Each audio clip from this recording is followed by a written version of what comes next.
Yes, Prof. Is it 9:30? Yeah. Oh, at 8. Oh, you've started already. Okay. It is outstanding. Oversight report, and then you have 9:30 snippet issues as it too. Mm.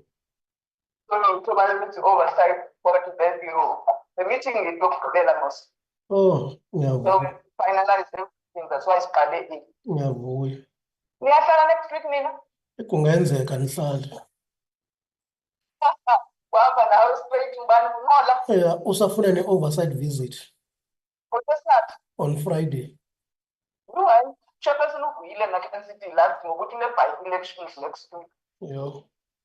So ke that i-minutes ne-report masizenze yonke into ayikho ke inye. Asikuthi we are sharing a member ngoku. If uba bekuzothini? Nithi sishare imember ngoku mna nawe. Ubani lo? URebecca. Hayi right zakhabana ngabikho futhi alternate. Angathi full time. Bayashota. Asina member kwi-EFF in my committee. Anti umkhwebane wa resign. Ngoba into endiyaziyo kwi-previous term yena ibe-permanent apha kuthi engenayo enye ikomiti nangoku since iqaliwe bengenayo enye ikomiti. Bakuzoza kuni ngee-Wednesdays abe kuthi ngee-Tuesdays ngoba sihlala ngee-Tuesdays only anyway. So nokuzoza kuni ke ngoku ngee-Wednesdays. Umdlalo ngulweni ndihambe naye ngalaa nto yasenandoni. Ukrwada ukufa. Thina sifikelela imbiya elitsha uredile umkhonto wesizwe. Siqala ukubona namhlanje but sezivakala already izingqi zakhe. Hayi ukrwada umhlalo but mhlawumbi ngoba uzofika esekhulule sengazi-understand izinto uzokhathule azithandi. No, anyway, makayenze into enzeyo kodwa ke angalingi ke ayenzele kuthi. Because asizuvana.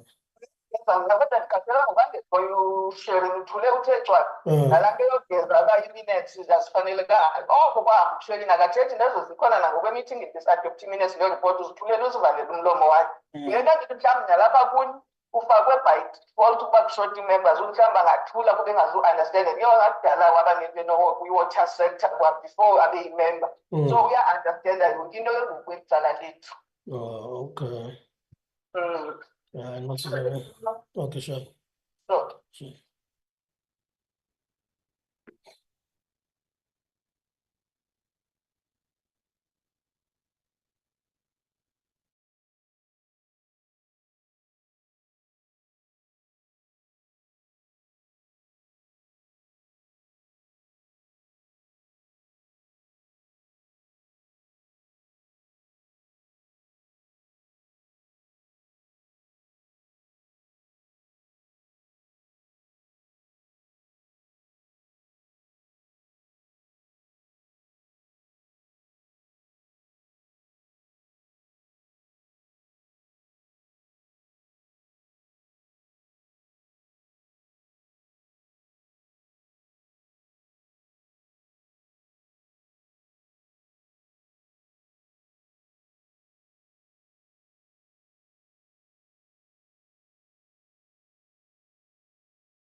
Hello,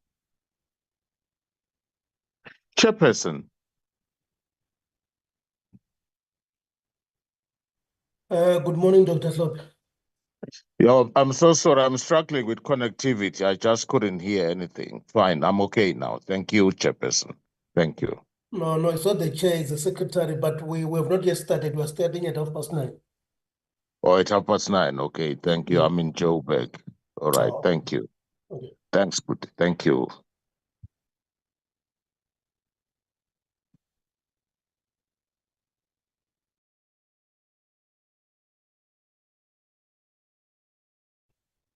Banani, Morning. how are you? I'm good, and how are you? I'm fine, thanks. Would you be able to flight the two pieces of legislation for me? I don't know how to do it. Okay, no, I will do that. Okay, I want to start with the Anti-Corruption Commission first, and then I'll do the Cyber Commissioner second. The anti-corruption. So I'm doing them back to front. I'll do the 21st first and the 20th second. Okay. Or is that going to be a problem?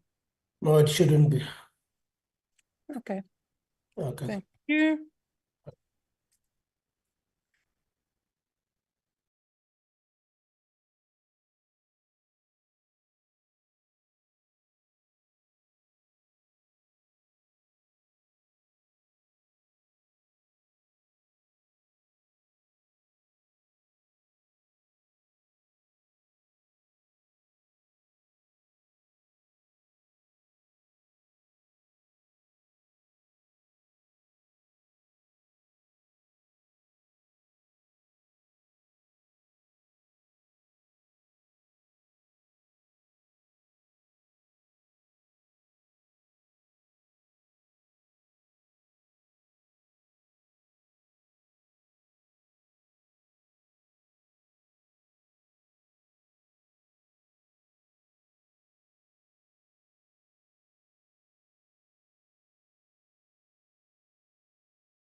Testing for sounds. 1, 2, 3. Somebody please confirm. Can hear you. Thank you.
Recording in progress.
Good morning, members. We'll be starting in the next 3 minutes.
Okay, good morning, members. Good morning to everyone who's in the meeting. I wish to officially welcome you to the committee meeting. Some members have joined. Today we'll be receiving 2 presentations from Honorable Breytenbach, which are 2 private members' bills. One dealing with an establishment of a cyber commissioner, and the other dealing with an establishment of a Chapter 9 institution that deals with anti-corruption. So members will take the presentation 1, get the presentation, then allow for questions if there are questions. Then we get the second presentation. Then we take questions. Then we have a holistical discussion around both the proposed 20th and the 21st constitutional amendment bills. Members, I see there is Honorable Swati is back. Honorable Swati would have gotten Good morning, Chair. your... Good morning, and you got all my apologies. It's good to be back. Yes, we Thank you. did, and we wished you well, and we're hoping you are feeling much better now. I am indeed. Thank you, Chair. Thank you. Thank you very much, Honorable Swat. Committee Secretary, do we have any apologies? Good morning, Chair. No apologies from my side. Apologies. That's noted. Members, Honorable sorry. Manya, I see your hand is up. Yes. Chair. Recording in progress. Wait a little bit. I'm trying to change my gadget.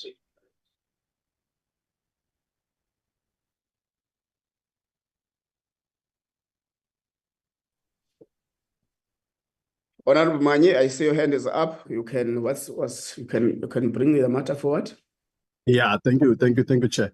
2 things. One, firstly, I want to just record the apology of Dr. Hlophe.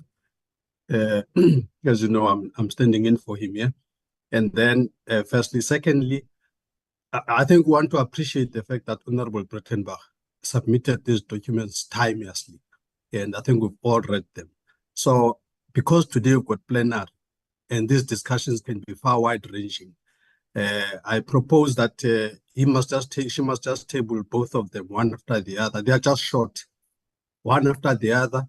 Then you may even differentiate the discussions, but let's give it the opportunity to table them, and then we can discuss them as a whole, because they are in a way related. It's all about ensuring governance and all of that. So I suggest that we put them at one, just mainly because Chair, on the one, there could be so much discussion that we might not even get to the other. That's the risk. Thank you. Okay, we know that risk, Honorable Manye. I guess, members, that helps us. I don't even think that we have to make a discussion on. Honorable Breytenbach, you would have indicated that you have brought with yourself an extra hand in the form of Advocate Hoffman to assist with presentation and your clarity-seeking questions stuff. So when you are starting, please introduce Advocate with both the proposed 20th and the 21st amendment bills. Honorable Breytenbach. Thank you, Chair, and good morning to everybody. Chair, I'm in my office at Parliament, and as you know, the bandwidth is not great. So would it be in order if I left my camera off? That's fine, proceed. Thank you. Yes, Chair, I've invited, with your permission, Mr. Advocate Hoffman, SC. He is from Accountability Now. And at the outset, I must say that this I intend to start with the 21st Amendment Bill, so the Anti-Corruption Commission Bill. The bill is principally the work of his organization, Accountability Now. And of course, the parliamentary legal advisors and the parliamentary legislative drafters have been of enormous assistance in drafting this bill, and I thank them enormously. I see Advocate van der Merwe is on the platform, and they've really been exceptionally helpful in identifying pitfalls and shortcomings and helping us to fix them. And so my gratitude to both the drafters and the legal advice component of Parliament, and to Mr. Hoffman and Accountability Now for the initial or the initiators of this bill. As the bill appears now, it is not quite the same as it was, but principally the idea of the bill was theirs, and a large portion of the drafting was done by them. And I've asked Mr. Hoffman to be here today in case there's something that he feels I haven't emphasized sufficiently that he can assist us. I would like to remind him, though, that we have a full program and we have a long plenary this afternoon, and you and I, Chair, have a meeting starting at 12:30 that we can't miss. I'm sure some of the other members also. And so I would like to finish this as quickly as possible. So Mr. Hoffman, if you have something to add, brevity is the order of the day, please. Having said that, Chair, I've taken note of the Honourable Mani's submissions, and I'm grateful for them. I will try and be as brief as possible. As he said, the bills have been submitted, I think, timeously, and I think everybody has probably read them. They're not long or complicated pieces of legislation. So with regards to the 21st Constitution 21st Amendment Bill, the Anti-Corruption Commission Bill, I propose to just briefly take the committee not through necessarily the body of the legislation as it appears on the screen now, but briefly through an introduction, which will not, I don't think, be on the screen.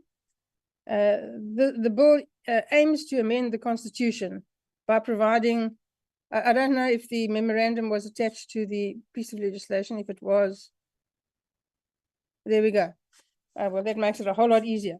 So the introduction explains what the background is for this piece of legislation, why we believe the piece of legislation is essential.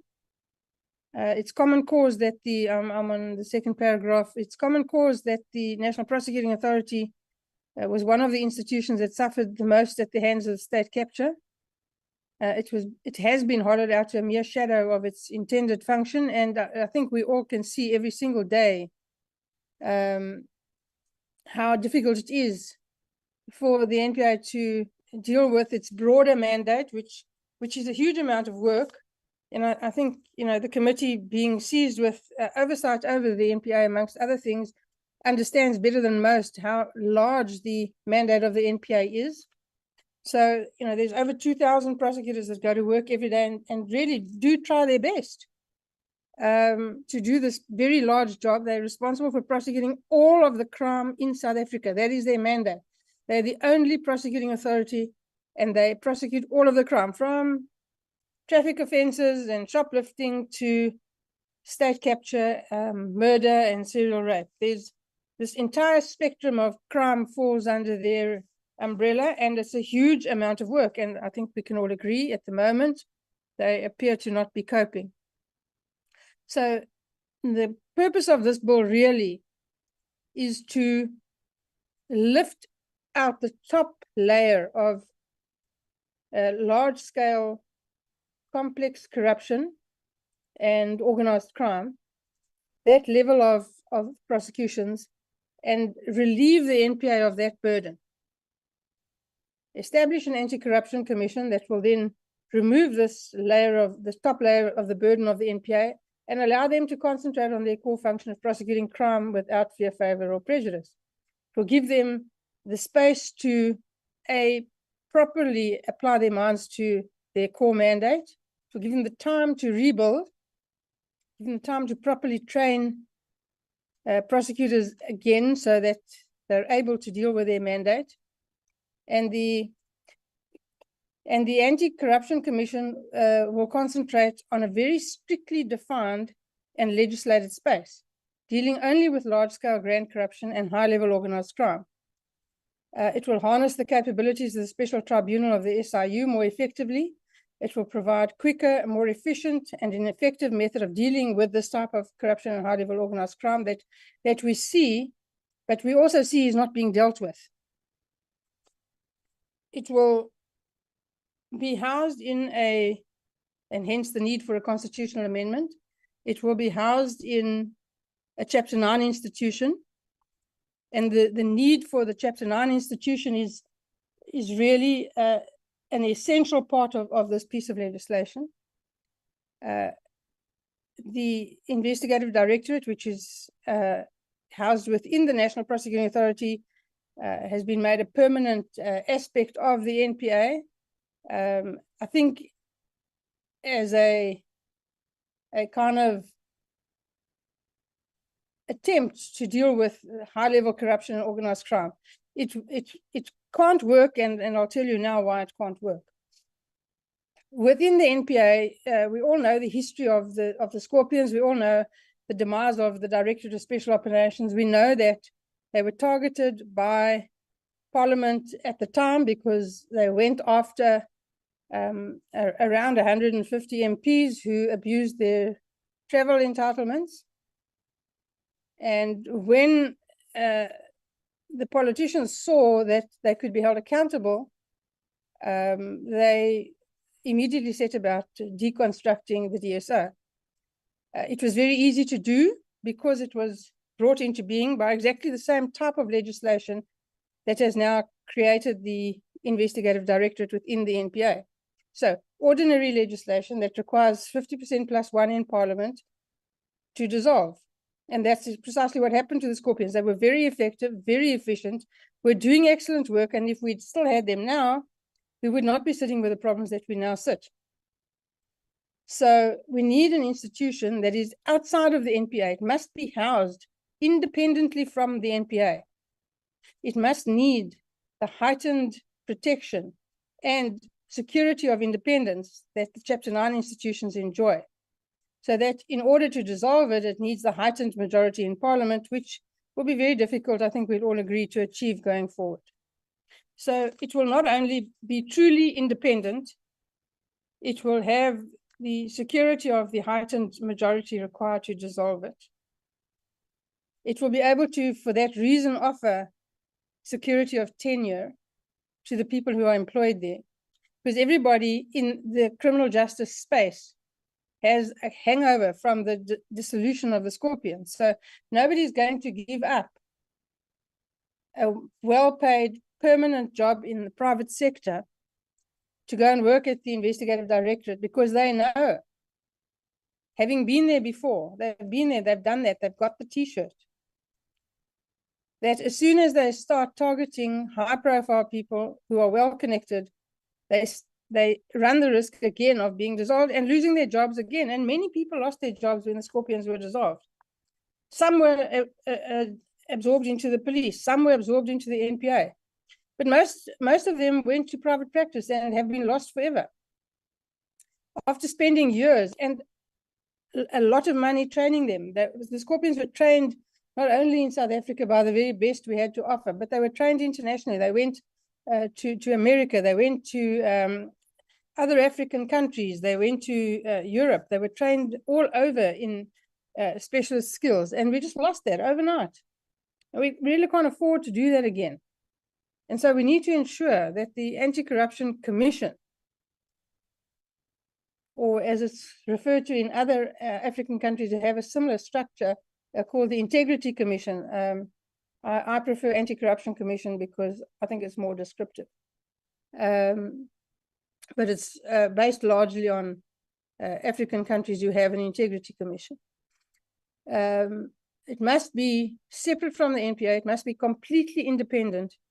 It must be able to stand on its own 2 feet outside of of the umbrella of the National Prosecuting Authority, and therefore not be able to be dissolved at the stroke of a pen, for want of better description. It must be able to negotiate its financial resources directly with Treasury, so that the Department of Justice does not have control over its purse strings, so that the Department of Justice cannot open and close the tap of money as it wishes, and so either empower it or disempower it as they please, which is currently the case. Currently, the fact that the NPA is starved of budget means that they're incapable of adequately fighting corruption and organized crime, and it's a fight that I think we all agree we're losing. We're nowhere in this landscape. There are many cases that are screaming to be prosecuted. Some of them emanate from the Zonda Commission. Some have come from even before then. They've been thoroughly traversed in the public domain by very competent investigative journalists. And South Africans say, but the information's all there. Why is no one using it? Why do we see no prosecutions? Well, we know, because we have oversight over the NPA, we know that information isn't necessarily evidence and it has to be converted, but it doesn't have to take 10, 12, 15 years to do that.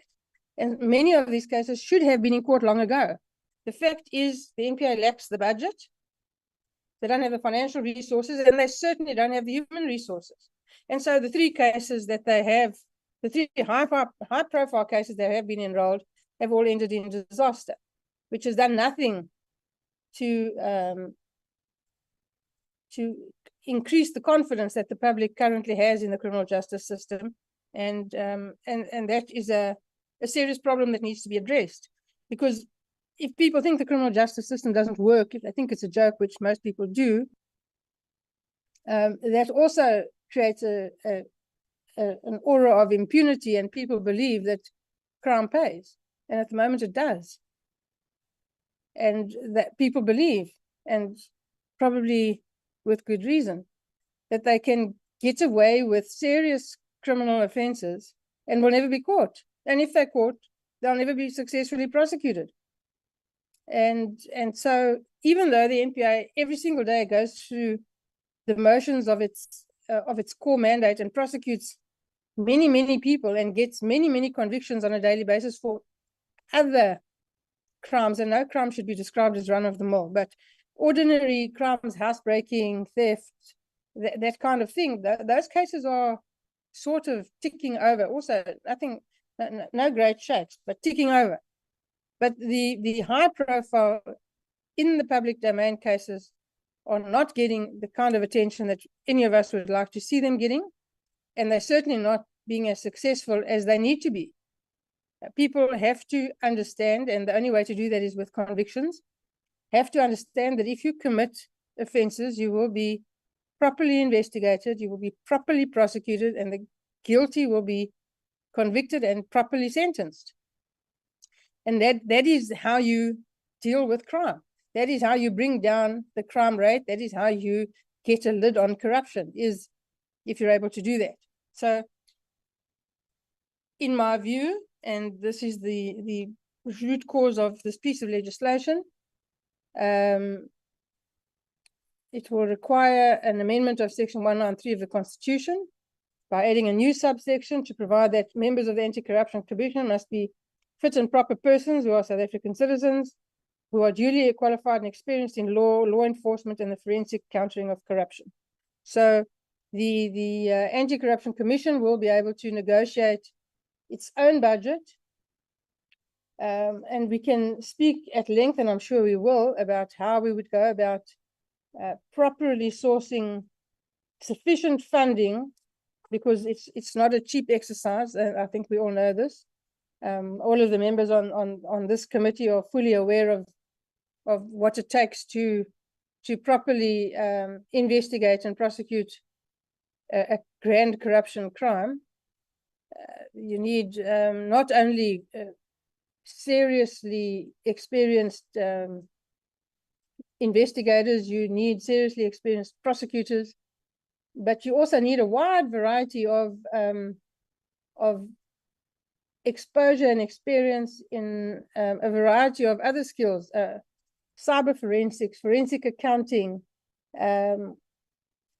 banking law, stock exchange law. You need a very good working knowledge of how the Reserve Bank functions. You need a very good working knowledge of the Financial Intelligence Center and its functions. And it must be a requirement that you're able to work with all of these bodies effectively. And so the kind of experience and expertise that we're talking about doesn't come cheap. But if the prosecutors and the investigators are going to be able to put together cases that can withstand the kind of defense counsel that people who have stolen billions can afford, then they have to be able to fight fire with fire. It's no good sending the prosecution team into a gunfight with a knife.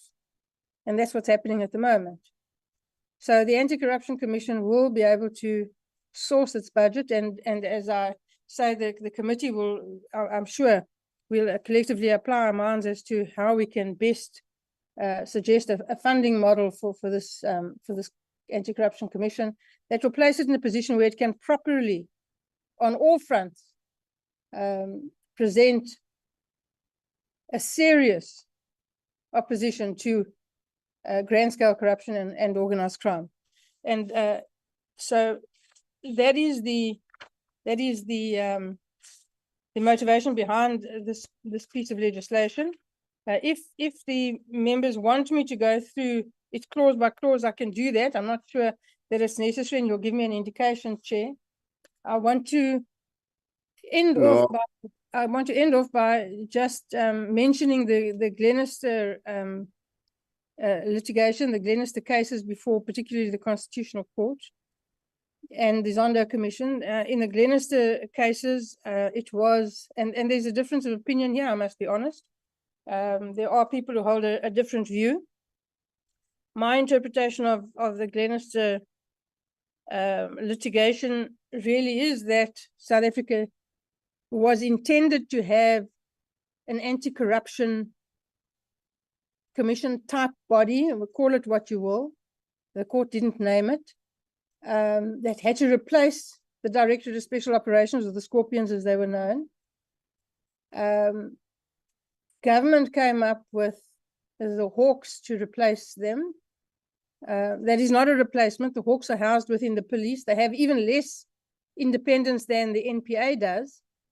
They are certainly more under the political whip than the NPA is. And the Hawks does not meet the standard of independence that was envisaged. So that is not what the court had in mind. And it does not meet the constitutional requirements of the independence required for an anti-corruption commission or an anti-corruption body. And out of the Glenister litigation, some principles crystallized. They're referred to colloquially as the STIRS principles, so STIRS, the STIRS principles. And the S stands for a specialized unit dedicated to investigating and prosecuting the corrupt. The T stands for properly trained staff. The I stands for independence from political influence and interference. The R stands for guaranteed resources that are sufficient to take on the task. And the S stands for, and it's very important, the S stands for security of tenure. So the people employed at the Anti-Corruption Commission must have the confidence that they're working for an institution that is free from political interference or influence, and that will not be closed down just because they do their job. So they will have the confidence and the freedom to do a good job as is required without fear of being targeted and then being closed down. So, Chair, if you want me to go through clause by clause, I can, but I'm bearing in mind that that it's not a long piece of legislation and that members have, I'm quite sure, read it. Yes, members have went through the bill, so you don't have to go to clause. Okay, Chair, that is then as regards the Anti-Corruption Commission. May I ask, Chair, if, through you, if Mr. Hoffman wants to add anything? Yes. Thank you. Thank you for the opportunity. I think that the Honourable Breytenbach has covered the relevant material in a manner that does suggest that the Anti-Corruption Commission would be a good idea. However, if we look carefully at the second Glenister judgment, the one which is Appendix 2 to the book Under the Swinging Arch, and read from paragraph 166 to the end of the judgment, it will become clear to members, to the honourable members, that we are not talking here about a nice to have. We are talking about properly enforcing a binding judgment of the highest court in the land. And what has come out of the Glenister cases, not only the STIRS criteria, which you already have from the Honourable Breytenbach, but also the requirement that a body outside of executive control is needed to deal with corruption as an issue in a manner that the NPA is not set up to do. Quite clearly, the Hawks, who were given the investigative functions previously carried out by the DSO, or Scorpions as they were called, have not been a success.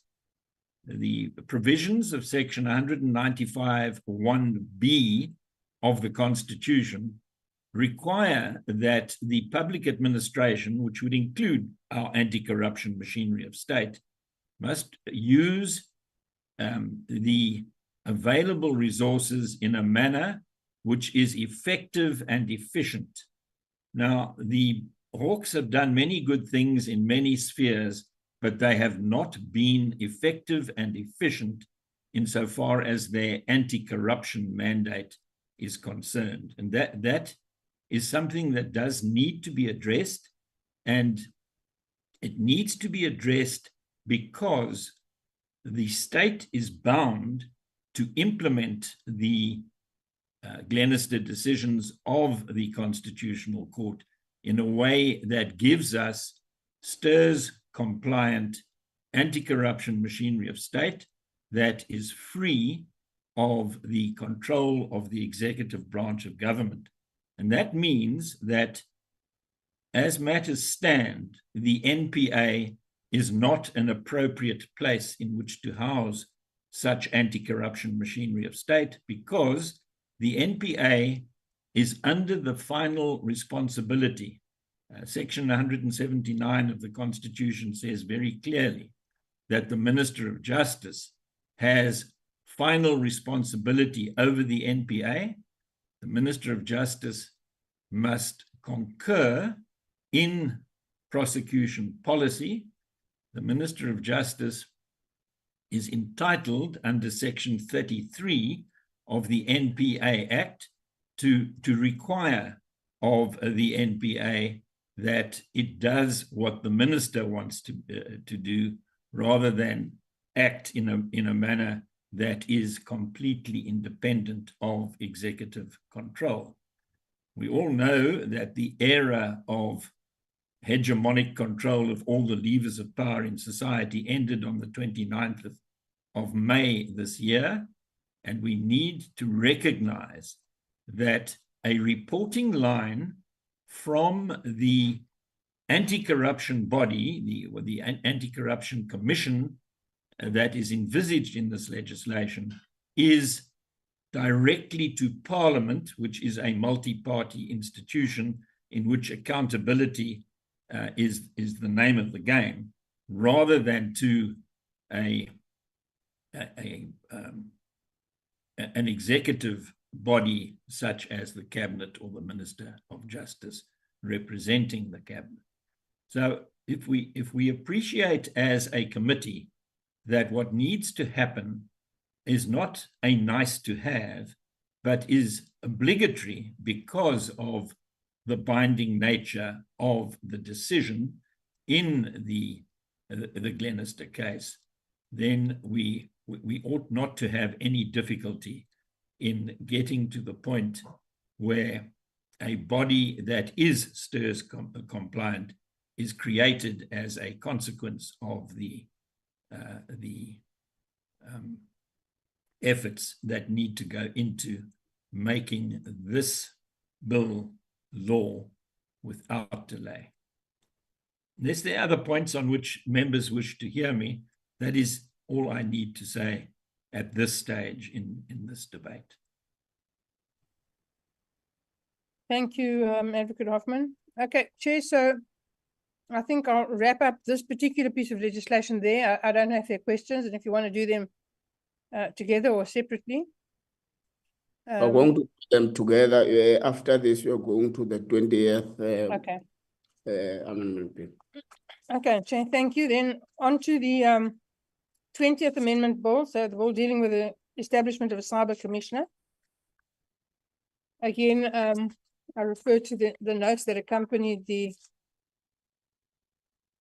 bill. I think, Chair, the members will all agree that cyber technology is becoming key to the way in which our world operates, and it's playing a much more central role in society. The changing nature of how government and society interact with technology and the increasing dependence on this resource requires that basic human and other rights should be protected in the process.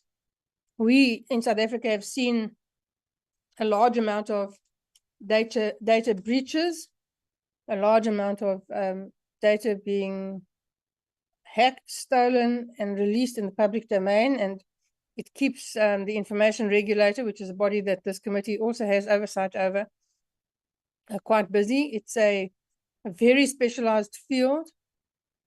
I think I mean, certainly somebody like myself struggles to keep up with the changes that happen, it appears, daily in this space where technology just overtakes us. And so you need people who are not only specialists in the field, but specialists in specialist fields within specialist fields to deal with these issues. We know from certainly the hack that probably affected South Africans the most was the ransomware attack on the social grants, where many people for many months were unable to be paid because that system was hacked. And we know of the ransomware attack for the Department of Justice. Sorry, Honorable Breytenbach. Yeah. Sorry. Advocate Hoffman, you can now switch off your camera. I see he's still there, but he's on his phone. He's busy with his things and Advocate Hoffman, I'll send him a WhatsApp. please switch off your camera.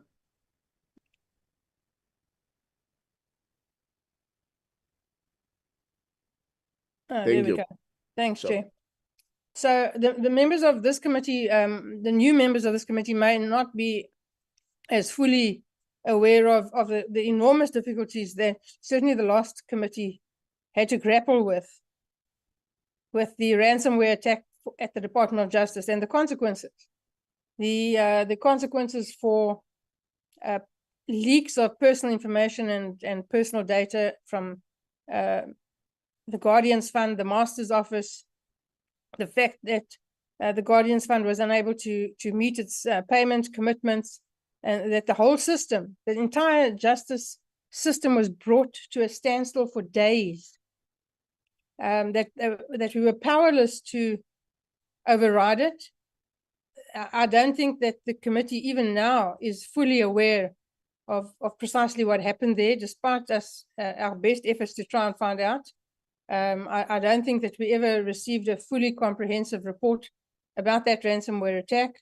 We certainly didn't get a full report on the consequences of the ransomware attack and the personal information that was placed on a public platform, and also the consequences of that information being placed on a public platform. As far as I understand, what the department did was they then had to set up a parallel system and try to migrate information from the one system to the other system, but that the compromised system has never been fully restored. And the department then, as we know, was also less than forthcoming to cooperate with the information regulator, which was problematic. And that gave rise, that and massive international data breaches and hacks and ransomware attacks, which are very expensive, not only in the actual ransomware attack, but in the consequences thereof and the mitigation thereof, cost many, many millions that certainly this country doesn't have to waste. And from there, the idea for a cyber commissioner was born. This piece of legislation has been drafted in conjunction with my colleague, who's now the chief whip of the DA, George Michalakis, and we looked at international best practice. Certainly, there are other countries in the world who have a similar body that appears to be very effective in dealing proactively with this type of situation. So at the moment, what we do in South Africa is it's a reactive reaction. Of course, the breach, the hack, the ransomware attack takes place, and we don't even become aware of that immediately. And once we become aware of it, we try and deal with the consequences and the fallout. So what I'm suggesting we need is a body that, again, a Chapter 9 to give it the independence that it will require to be able to carry out its operations in a fashion that is cross-cutting across government and the private sector, to be proactive in dealing with changes in available technology, changes in the way that malware is employed and designed, changes in the way that these people with criminal intent go about their business, that they can proactively make sure that both government departments and the private sector are able to take proper steps to protect themselves against these kind of attacks. And that in those instances where an attack is successful, because there will be such instances, it's impossible to predict everything, that we will have in South Africa an organization, an institution that is, again, independent, so able to cut across a variety of government departments and the private sector, because this should not be limited to only government. And we'll have, again, they negotiate their funding directly with Treasury, and we can, again, as a committee, look at how we can together come up with an effective funding model, that will, an institution that will be in a position to not only proactively advise and assist and implement, but also reactively, once such an instance has taken place, to effectively and very quickly deal with the fallout and ameliorate the consequences, so that we don't see, like we saw with the Department of Justice, weeks going by where nothing happened. Nobody knew what to do. Nobody had any clue of how to rehabilitate the system, of even how the system was accessed. To prevent that kind of thing happening, that we have an institution that is properly financed, properly resourced, properly staffed, with a proper cyber forensic and other expertise that is required, that will place South Africa in a position where we have cutting-edge cyber technology, able to protect ourselves and to react to such instances when they happen. Again, I also, as Advocate Hoffman referred to, the Anti-Corruption Commissioner is not a nice to have. I don't think that a cyber commissioner is a nice to have. I think in the current circumstances in the 21st century, it's an essential to have. We know, this committee knows from its oversight over the information regulator and our oversight over other departments, the Department of Justice, the NPA, legal aid, all of those institutions, really we know that one of their great weaknesses is their cyber capabilities, which are very low. We need something to increase that performance. We need something to place us in a position where we can properly negotiate this space, and more particularly, we need it as South Africa now is again starting to play a role in the international market, that we're now presiding over the G20. South Africa and its government departments and also the private sector will become the targets of people with malicious intent, and we have very little or no way of protecting ourselves. So it's my submission to the members that a cyber commissioner properly set up as a Chapter 9 institution with the required independence, ability to cross-cut across departments and negotiate its own funding. We will set ourselves up as a cutting-edge country, certainly in Africa, and there are other African countries who have a similar institution. Uganda has a very successful one. Rwanda has a very successful one. And they have modeled them largely on Canadian and German expertise. I think it's something that South Africa not only should have, I think it's something that we absolutely have to have. Again, it's not a long piece of legislation, and I'm quite sure that the members have read it. If you'd like me to go through it clause by clause, I'm happy to, but I'm not entirely sure that it's essential. Chair, you will advise me. Can you repeat the last part? I would advise you or not. If you want me to do clause by clause, or if there's any discussion, Chair. No, that's fine. I don't think clause by clause is necessary at this stage. What we'll do now, we'll just take comments and questions from members for clarity. Chair, okay, before we do that, may I just make this suggestion to the committee? Chair, I've made it to you before. I think both of these pieces of legislation are really essential things for South Africa to have. I think it will place us on the forefront of fighting corruption and dealing with cyber-related issues. And this being the Justice Committee, the Portfolio Committee on Justice and Constitutional Development, and these being bills that require constitutional amendments, I would really ask the committee to consider converting them into committee bills and driving them as committee bills, so that the committee will get the recognition for them. Thank you, Chair. Thank you very much, Honorable Breytenbach. That's noted. Members will also speak to that. Members, by a show of hands, can we get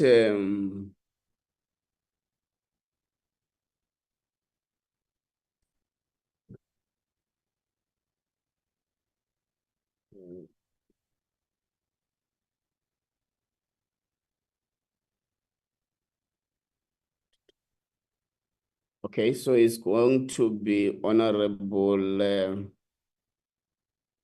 Matafa, Honorable Mani, Honorable Swart, and Honorable Nomvalo.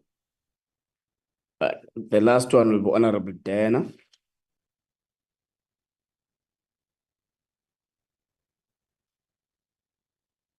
Third order, members.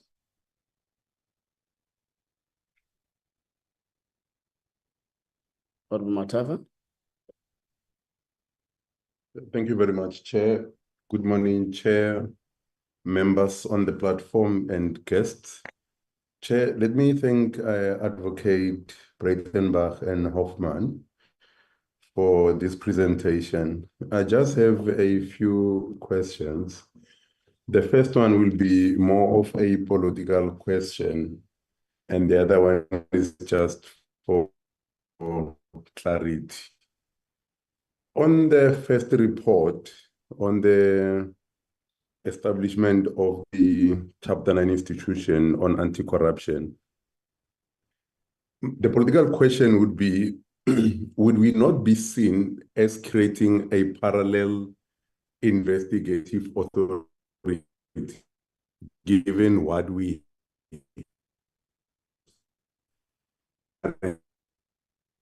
You are cutting, Mr. Mataf. I'm raising this, Chair, because Your line if you is look at anti-corruption, there are Honorable various Matafa? aspects that go into Honorable it. Matafa? I'm in the precinct of parliament, and can you hear me, Chair? Yes, but you were cutting. So if you can move back a little bit so that Honorable Breytenbach is able to capture the political question there very well. Okay, I think I can you got hear it. me Chair now? is asking about a parallel investigative body. Okay, that's fine. Proceed, Yeah. Honorable Matafa.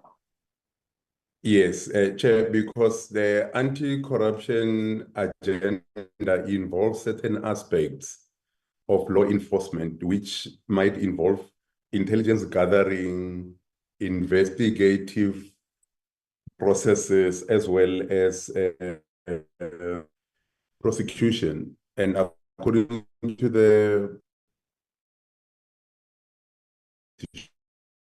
this are clearly defined in terms of they are placed.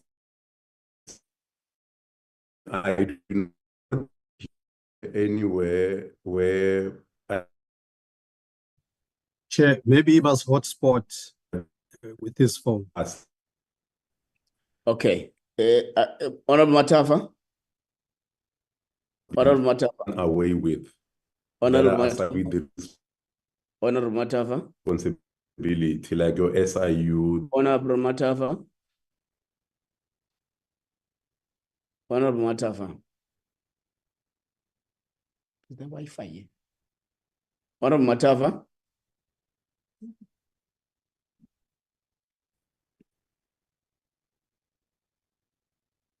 Honorable Matafa? I'm back, Chair. Can you hear me? Yeah, I think I think you need to attend to your network connections. We lost you completely. I'm not sure where you are connected. Not sure if you're connecting through Parliament Wi-Fi or your phone. I'm now hotspotting from my phone, Chair. Hope that it will be better.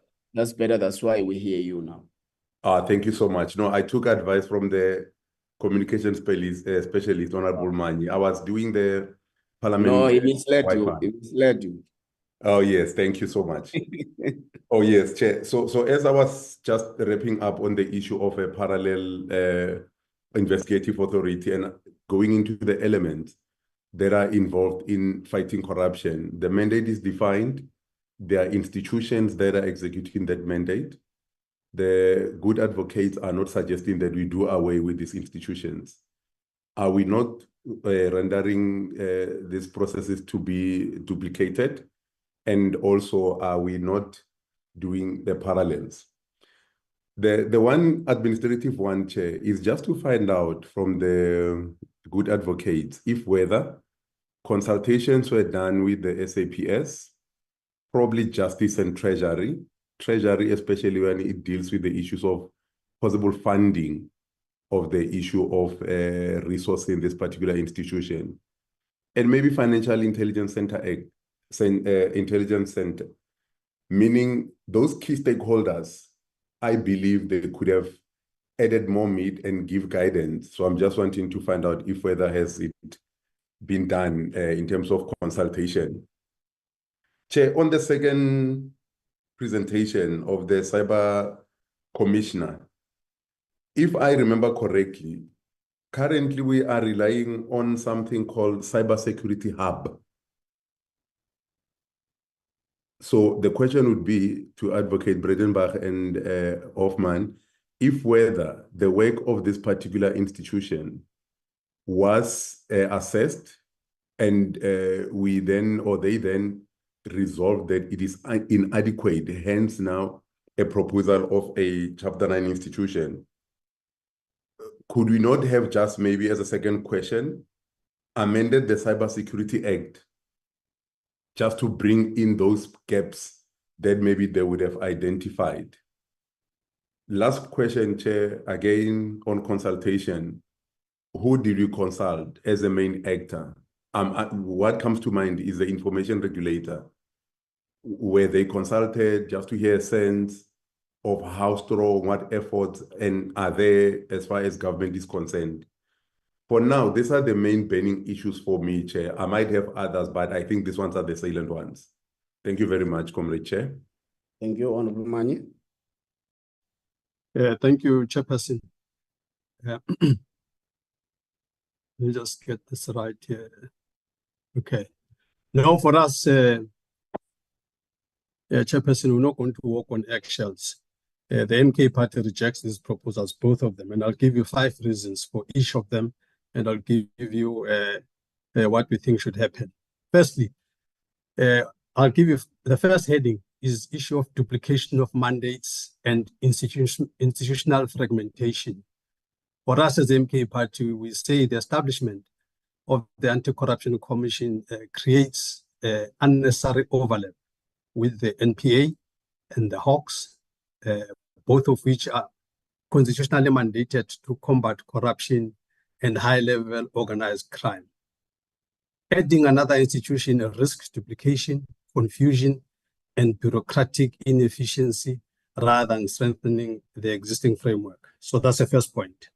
Secondly, under the heading undermining the NPA, the bill suggests that the NPA is incapable of addressing serious corruption effectively, or beg your pardon, and in fact, this is like effectively sidelining the NPA. This is our take as the MK party.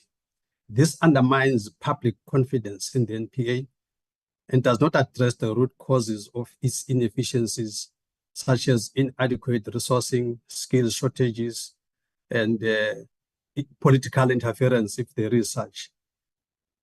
Strengthening existing institutions is a more effective and cost-effective approach than creating new ones.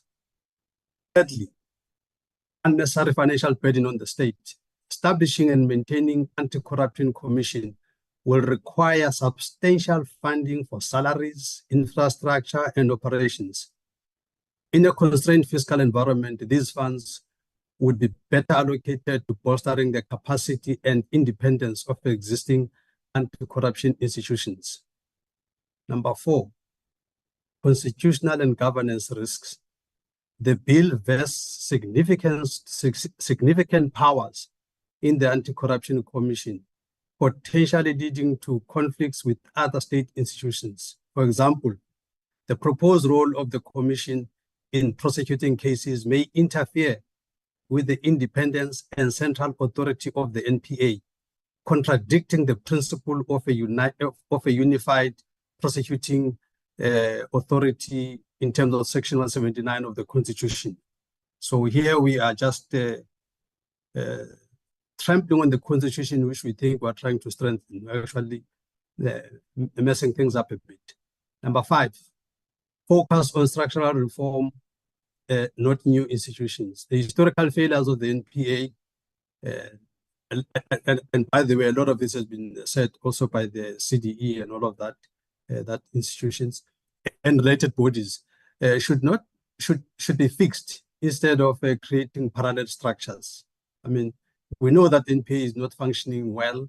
Instead of fixing it, we want to leave it messed up as it is, and we just want to do something else on the side. Why are you doing this? Instead of fixing what's wrong with this thing.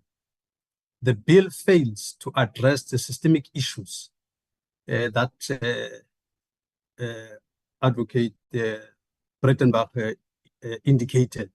She knows exactly all the things that are wrong there. Some of them are systemic. She knows them. She was there.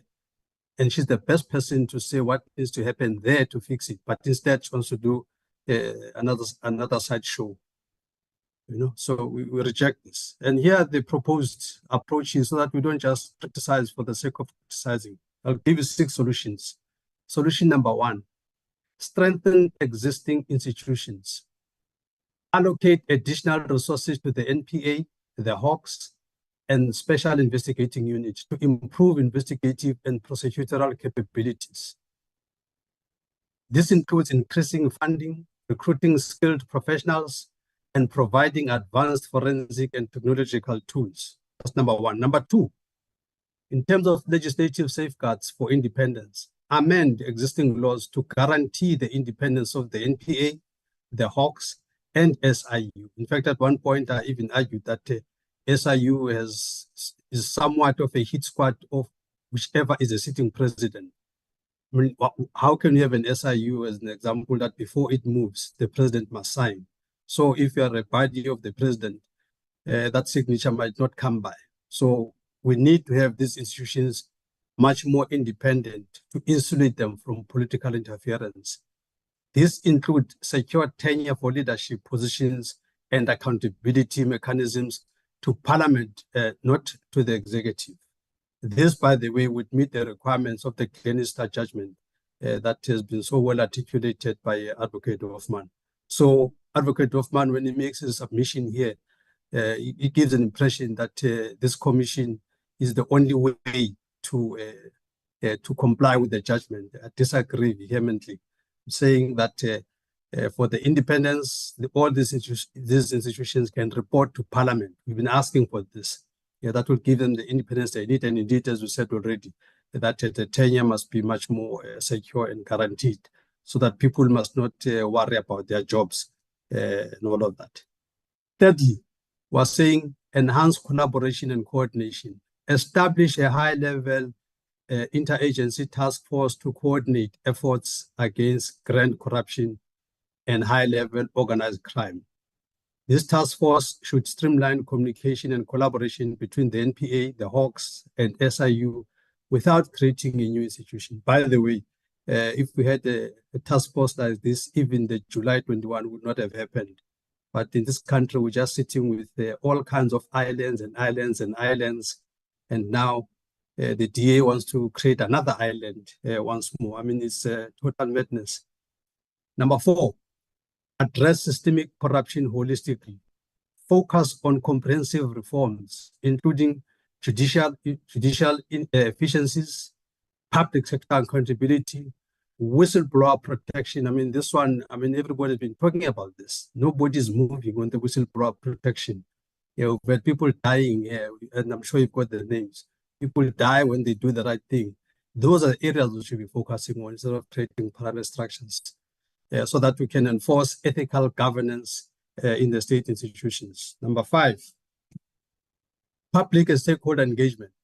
We need to foster citizen involvement and transparency by creating platforms for reporting corruption and monitoring the effectiveness of anti-corruption initiatives. Let's consult with broader stakeholders, including civil society, to ensure buy-in and oversight. Last point. I think I think this is actually the what do you call this thing? The elephant in the room. The elephant in the room there is just the incompetence of the NDPP Advocate Batoyi. What, in fact, we should be doing is an inquiry of fitness to hold office of the NDPP Advocate Batoyi. It's her incompetence that has brought this proposal here. And people are just getting around the issue, sort of dealing with it. There's absolutely nothing she can be remembered for, except for gross incompetence. Whether I look at how the Gupta cases were handled, bungled up and all of that, ending up with not only a not guilty verdict by a court in Bloemfontein, but end up with an acquittal, which is a higher level of not guilty, at the hands of Advocate Batoyi. The glaring flouting of the laws in terms of in the Phala saga, as indicated by some of the findings of the SAP. SAP would say, they would SAP puts it elegantly, they say there's no perfected transaction. Basically meaning there was no transaction, meaning there's money in the system, in the plastic bags and everything, but there's no transaction, as it were. So as to why there was no money laundering probe in that thing is a mystery. SARS is also had its own, I mean, SARS had nothing to deal with because the money is not in the system. You know, we even have a Section 89 panel report that said there are precarious issues on the president in terms of Phala Phala. And after all of this, the of Advocate Batoyi gave a clean bill of health and said there's absolutely nobody to be prosecuted. So indeed, that is the elephant in the room. That's what we should be dealing with. Fitness to hold office of the NDPP, Advocate Batoyi. That is on the first lot.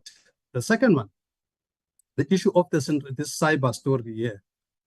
Again, I'll give you 5 reasons even there why for us as the MK party we reject this. Firstly, the centralization of power in a single office as a topic. The establishment of the Cyber Commissioner centralizes all cybersecurity powers, including interception of data under one office. This risks creating an overly powerful institution that could be misused for surveillance, violating citizens' rights to privacy and freedom of expression. You just need to watch these American movies to see the danger of this proposal. It's really ludicrous.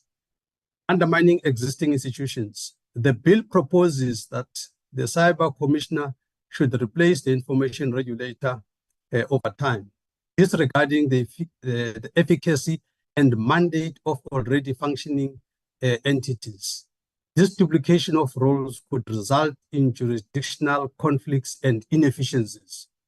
Advocate Hoffman should have known this. He's very good in picking up conflicts and all of that, but in this time around, I don't know whether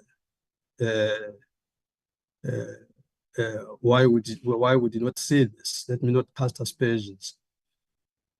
Number 3, potential for abuse of interception powers.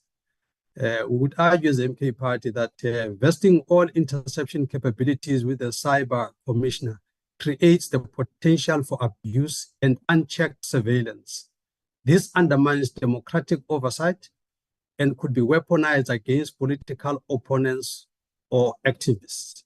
I mean, really, this is, in fact, if you forget anything, this is the one, that we cannot have a situation like this where the lives of everybody is at the mercy of one commissioner, some center, somewhere that is accountable only to itself. This is a recipe for disaster.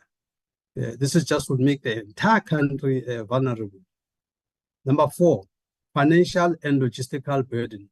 The creation of a new Chapter 9 institution with specialized staffing and resources would impose significant costs on the state. Can you imagine these bulletproof cars and everything that must go with it, and bodyguards and you name it?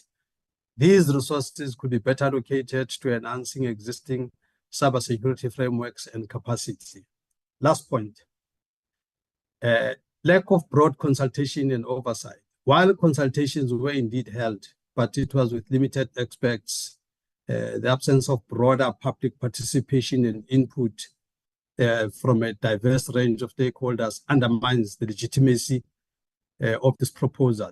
A constitutional amendment of this magnitude requires extensive dialogue and consensus, and I think even then you will not get what you're asking for here. This is just too much. What are we proposing to remedy the issue? Is there an issue? Yes, there's an issue, but we don't think this is a solution. Here's what we're proposing as a MK party. Number 1, strengthening existing institutions. You see, for us as MK party, even with our own organization, we are very reactionary to parallel structures. We don't want parallel structures. There must be one structure. It must be made to work, or just fire the heads of those structures as it can get capable people to run things. This thing of parallelism, we have a serious problem with. We must empower and adequately fund existing institutions like the Information Regulator, the South African Police Service Cyber Crime Unit. We have such a unit in the police, just capacitate the unit. And we also have the State Security Agency to tackle cybersecurity issues effectively. I mean, the good point that is raised here by Honorable Matafa to say, where these institutions even consulted, I'm sure the police will not agree to this. I'm sure SSA will not agree to this. And if they did agree to this, then it would mean that they are captured. So that's the first point. We think existing institutions must be strengthened. Secondly, legislative framework enhancement. We would argue as the MK party that we need to develop comprehensive legislation to address gaps in cybersecurity and data protection, ensuring these frameworks align with international best practice. Thirdly, we would argue for the decentralization of cybersecurity approach instead of centralizing it. Encourage even public-private partnerships and multi-stakeholder cooperation to improve cybersecurity standards without consolidating power in a single office. I mean, if you did this, it would have serious competition in this space, and this space is highly contested. So you will want the best of the best. Now, if you are going to centralize power and all of this, you're not going to have the best. But if you decentralize it, create competition and all of this, I'm sure we'll end up with the best cyber capability in the country. Number 4, oversight and accountability mechanism. We would argue as MK party that we need to establish independent oversight bodies to monitor cybersecurity measures, including transparency and protection of citizens' rights. Finally, issue of capacity building and awareness. We're saying that as MK party that we should invest in training and resourcing for public officials, businesses and citizens to improve cyber literacy. People are to improve cyber literacy and resilience against cyber threats. Most people are not even aware of the dangers in this space. There hasn't been any proper education of the citizenry about these things. So, Chair, with those few words, the MK party rejects both these proposals. They are very dangerous proposals. They actually achieve the opposite of what they purport to be doing. And we are saying no, no, no. Strengthen the current institutions, as it were. And in terms of the NPA is flawed, yes, but we can be cleaned up. More people to be put in there that are capable, and indeed it must report to Parliament so that it can be properly independent, as it were. And as I said earlier, that would also give it that Lannister sign off, as it were. Yeah, Chair, I think those are our submissions as the MK party. Thank you very much. Thank you, Honorable Swart. No, thank you, Chair. I just want to commend Advocate Breytenbach for the 2 bills, and I'll deal in the specifically with the NPA and the issue related to the establishment of a Chapter 9 institution, which many people do support. I think some of the comments by Mr. Mani are out of order, but have been total madness. I think this is a very well thought through, and it's a beginning of a process. On the other hand, Mr. Mani made some good contributions as well, but I think the attacks on the NDPP are also unwarranted, but I'll leave it for that. These are political discussions. But I would just like to focus in on the last administration and the Justice Committee in the 6th Parliament when we passed the NPA Amendment Bill. It was accepted that that bill establishing the Investigating Directorate Against Corruption was an interim measure, and that far more needed to be done to politically insulate the prosecution and the NPA.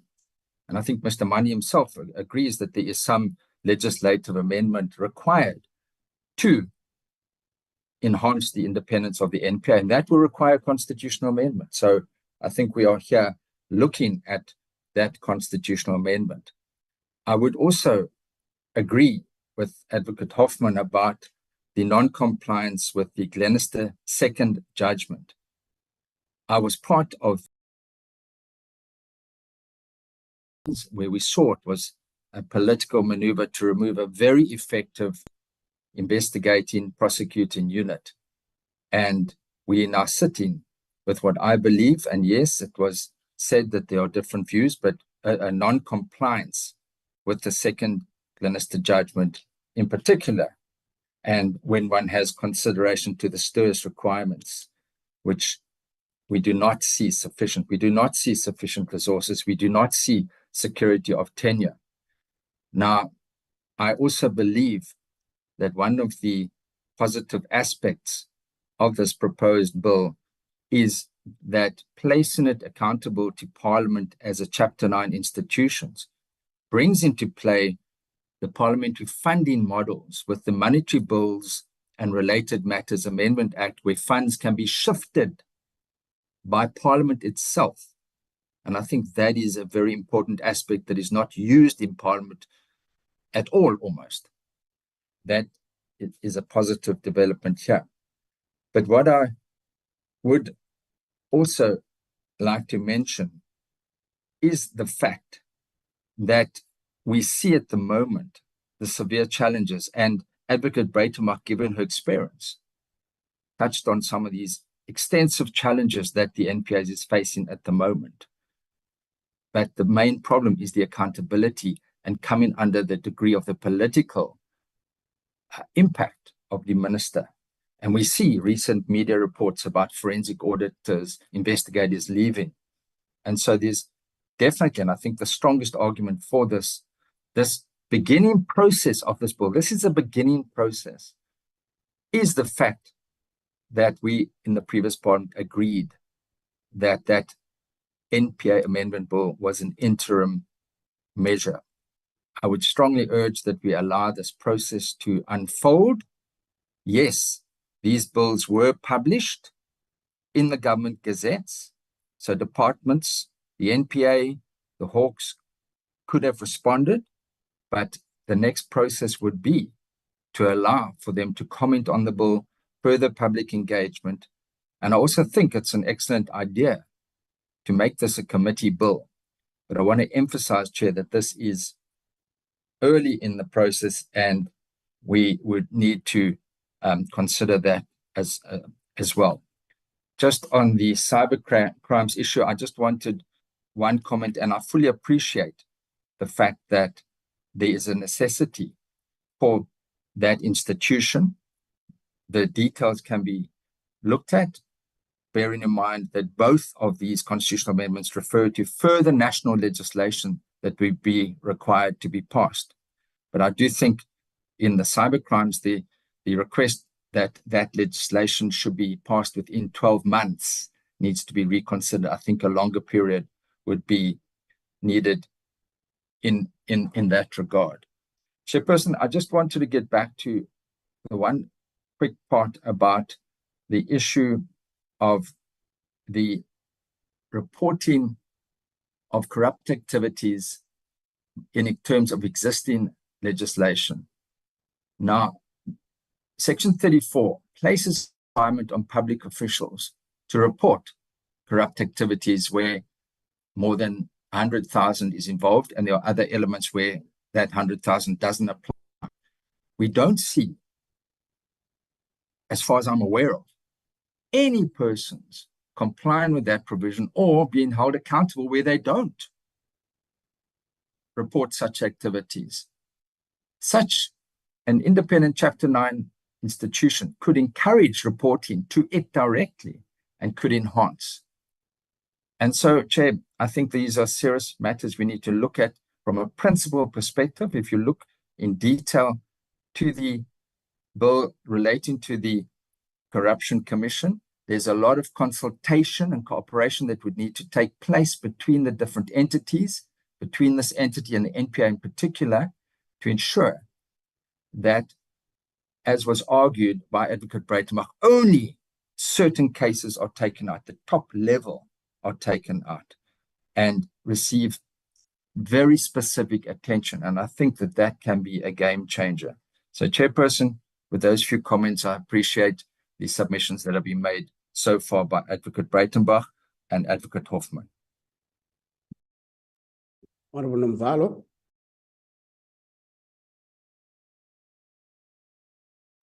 Yeah, no, thank you very much, Chair. I was tempted to say I've been covered, Chair, but it is not in my nature, to say those things. I think I'll make just. You are covered. You are covered. No, I'm not. I'm covered to a greater extent. So I'll just make a submission of 2%, which has not been covered. I think we agree here on the mission, on the mischief that is in existence. That in the NPA, there's a problem of, in fact, a continued and a protracted problem of failure to successfully prosecute corruption-related cases. But where we differ on the root causes, and subsequently we differ on the solutions thereto. Firstly, on the root causes, it is because of incompetency, of administrative incompetency. And secondly, it is because of political interference in the NPA. And I want to completely disagree with the notion that an institution which falls under Chapter 9 institutions is inherently a paragon of virtue, is perfect. The good thing with this committee is that it is fresh from interviews. Just last week, we held interviews for the Human Rights Commission and for the Public Protector. Chair, if I happen to be not audible, or if I happen to speak, if you are not able to hear me, please tell me, because I've got some flu, so I'm vocally challenged. No, you're still fine now. Okay. Now I'm saying we come from interviews which were held last week, and there was a unanimous, concession to the fact that some of these Chapter 9 institutions, through the interactions with some candidates, some suffer from a great, sense of incompetency. And this incompetence is not happening, it's not as a result of legislative deficiencies. Parliament did a very great job by establishing these institutions to strengthen democracy and so on, and to fight corruption. But now the problem lies with the personnel, with people who are given responsibilities to execute their constitutional mandate. So I don't want us to accept to a non-existing narrative that by virtue of making an institution in Chapter 9, that it is going to fulfill its constitutional responsibilities. We do have Chapter 9 institutions, but they are giving us problems because some appear to have been captured by politicians. Some appear to be, fulfilling factional mandates which they take from certain political principles. So that is problem number one. Now, I'm raising this, to dislodge and to discredit this narrative that when you take an institution and put it under Chapter 9, then automatically it's going to serve its purpose and it's going to address the mischief. That is not true. Now, subsequent to that, I think what needs to be done here is that let us strengthen the already existing institution by firstly making the correct diagnosis, because we are now mischaracterizing the problems or the challenges, and the result of which the cure that we want to come with is not the relevant cure. Instead, we are making a duplication and an influx of institutions, which is not going to, address the real problems which are confronting South Africa, the problem of corruption in particular. Now, I'm saying, we need to strengthen, and I'm addressing this holistically, Chair. Not bill by bill. Both bills which have been proposed here by Honorable Breytenbach that here we need to address these things, one, by identifying if there are any legislative deficiencies, and if they are not, then what are the problems within the administration and within the systems. And I know for sure that if we don't choose to overlook realities, we'll all agree that the problem here, one, are people who are given tasks to execute their job. Some of them are incompetent. Two, the problem is political intolerance, political interference, that politicians determine, wrongfully so, the direction of these institutions for selfish narrow interest. So we shouldn't be defocused here and focus on the things which are not going to bring amicable solutions to problems that we are confronted by. And the justice system is a value chain to which the police are at an entry level.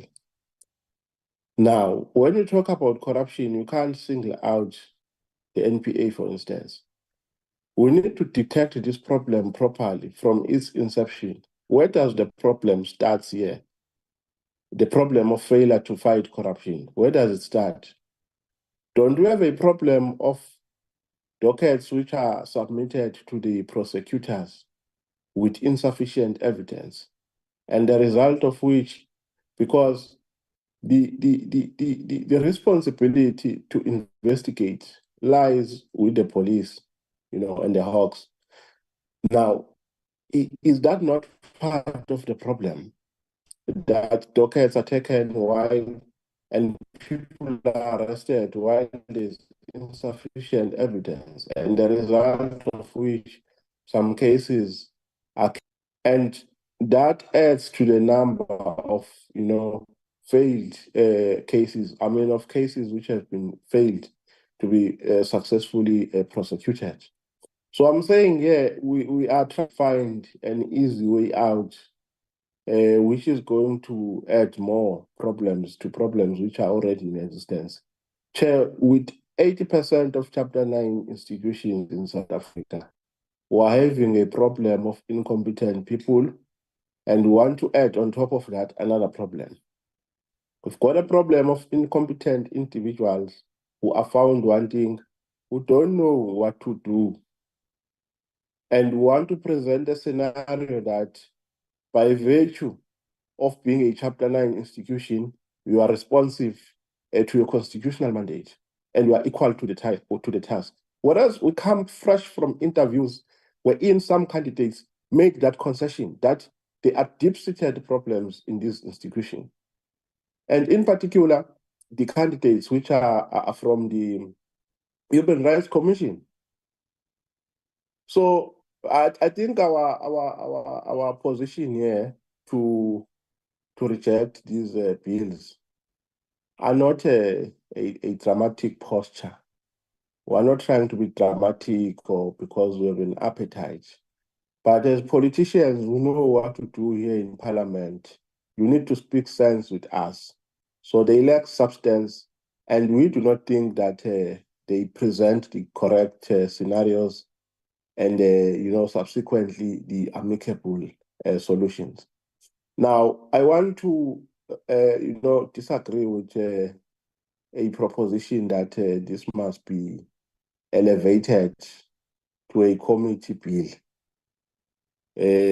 I don't know, maybe we will want to use numbers, I don't know, but from a substance point of view, we don't agree. From a political point of view and from a legal point of view, we don't agree with these bills. But if you want to use numbers and say it's a committee bill, so be it. But we will live with a clean conscience, knowing that even if you call them committee numbers, but we will proudly reject them wherever they show their heads. If they go to Parliament, we'll reject them. So, because we can't be subjected to things that we do not agree on the basis that numbers have been used. So this must remain a private member's bill. it must remain an Honorable Breytenbach's bill, not our bill. We don't take ownership of these bills. Thank you very much. Honorable Dana. Thank you, Chair. No, I think enough has been said. And regardless whether it's a committee bill or an Honorable Breytenbach bill, I think we should welcome these bills. I think there's a definite need for them. And I would like to thank Honorable Breytenbach for tabling these bills and also Advocate Hoffman for contributing. So aside from that, I'm covered. Thank you, Chair. Thank you, Honorable Breytenbach. Honorable Klopper. Then Honorable Breytenbach, after Honorable Klopper, will come for the reactions to the questions and the comments by members. Honorable Klopper. Thank you, Chairperson. Chairperson, I believe that these are both fantastic bills and they're very logical intent and purpose. I'd like to thank Honorable Breytenbach and Advocate Hoffman for their work. And by giving the Anti-Corruption Committee the sole mandate on high-level organized crime and grand corruption would see prosecutions actually taking place. And I think what matters is a secondary effect, that it ultimately acts as a serious deterrent that it deserves.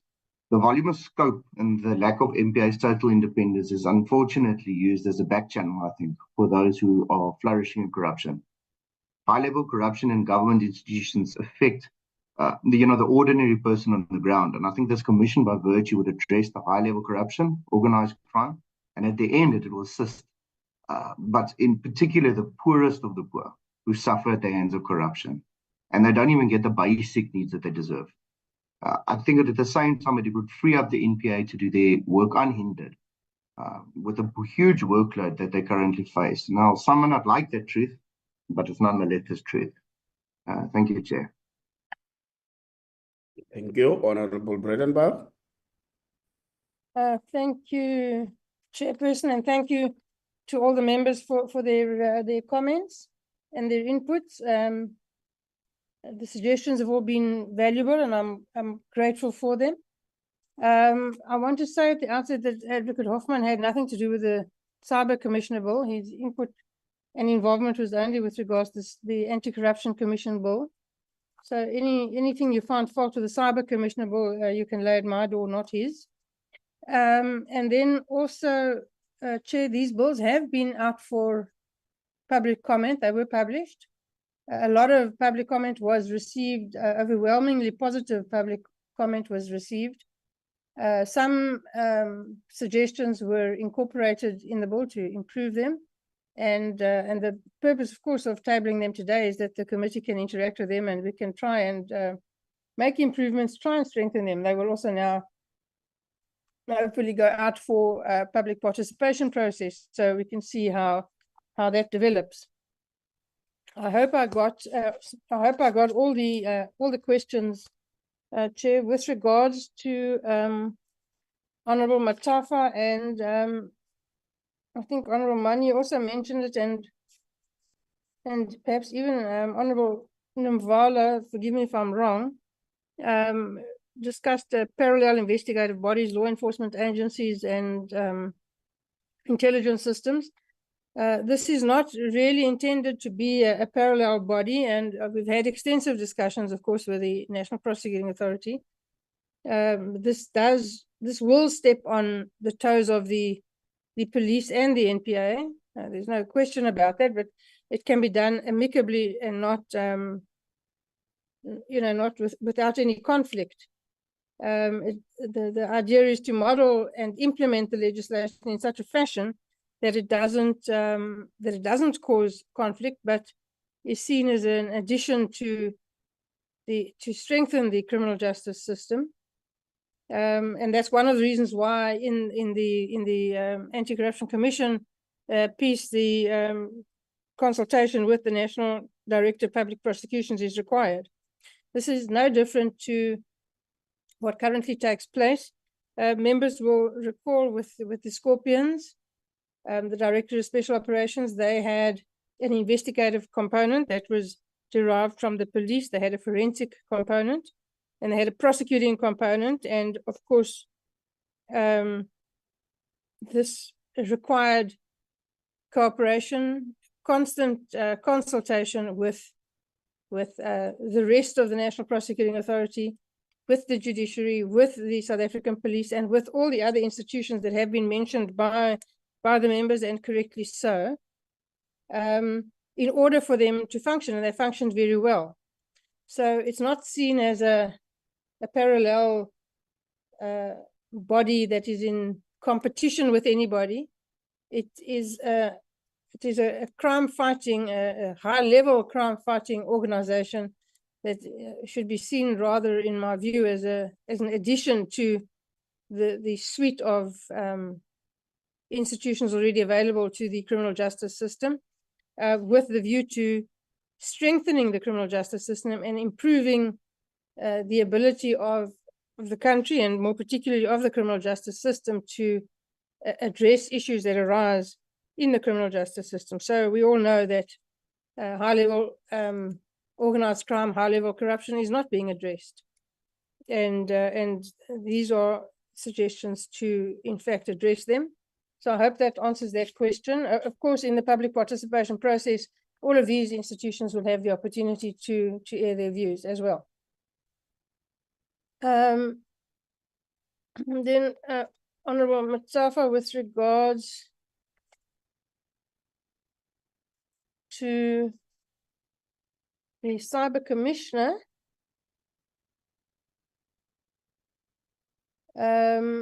yes, certainly this is, the Cyber Commissioner is seen as something that will replace eventually the information regulator. It's not principally an intelligence gathering body, rather an oversight body, but the information regulator is unfortunately also suffers from a lack of resources, both financial and human, and a lack of expertise, and they will be the first people to admit it. They simply don't have enough and sufficiently trained staff to deal with the issues that confront them. But having said that, they have set up an office and they have gathered expertise and they do have experience. And so it is obviously the intention that the information regulator will not be left to operate on its own like a fish out of water, but will form part of the office of the Cyber Commission, will be subsumed into that office, along with all of their expertise, along with all of their ability, and along with all of their experience, so that they can strengthen the office of the Cyber Commissioner. It's not seen as something that will be set up in competition. Honorable Manyi, I tried to keep notes of your opposition points, and I take note of them. Thank you, and also of your suggestions, which I will take back to the researchers, and we will revisit them. And thank you for those suggestions. We will look at them and see how we can address them, perhaps in this legislation, even though I understand that you are opposed to the legislation. I've already addressed the duplication of instances. We have had discussions with the NPA. Again, I stress it's not meant to be in competition with, but as to complement the activities of the NPA, not to be in competition with. I don't believe this will be an unnecessary burden on the state. The investigative directorate has to be funded, and it will of course be subsumed into an anti-corruption commission. So none of that expertise, none of that ability, none of the expense that has already been expended on it will be wasted. But of course, if we want to address corruption and we want to address also the cyberspace, then we can't see those as, of course, they're financial burdens on the state. Every department is a financial burden on the state. But we should rather strive to strengthen the ability of the state to react to these issues. And so if you see that as a burden, well, you know, it is a financial burden, I agree, but it's an inescapable, and it's a burden that's going to exist no matter where you house this expertise. There should be no conflicts with other state departments. The Scorpions function in that space quite effectively. Need to be a lot of adults in the room when you discuss mandates and so forth, because there are cross-cutting issues. But again, the emphasis should be on cooperation and strengthening the ability of the state to address these issues, rather than to be seen as conflicting, trying to muscle in on other people's territory. That should not be the approach, in my view, with respect.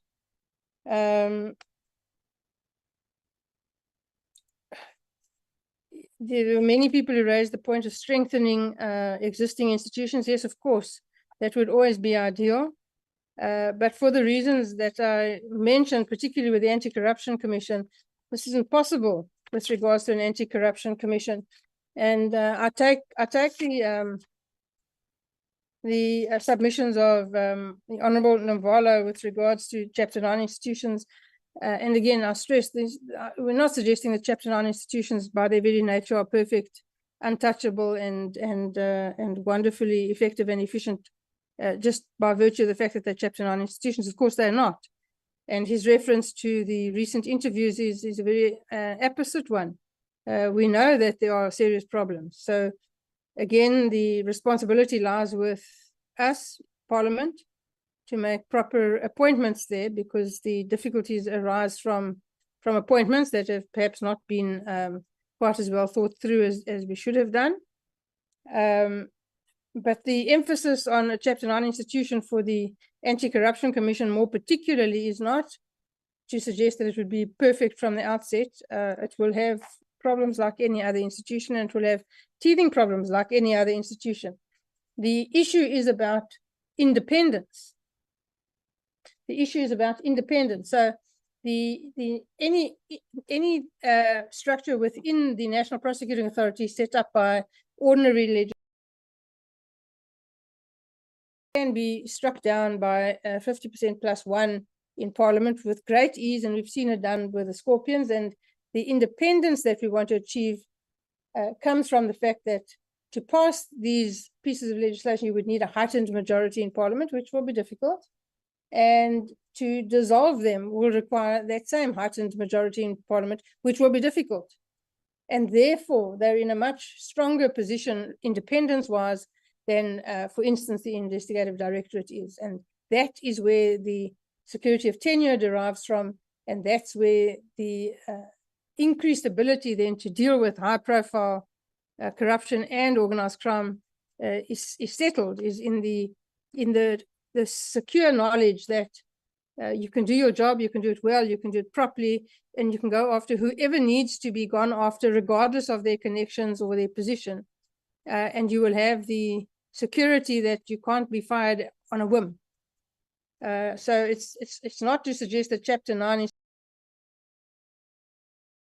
the answer to competence, not at all. But it does meet the constitutional requirements set out in Glenister with regards to independence, and that is absolutely vital.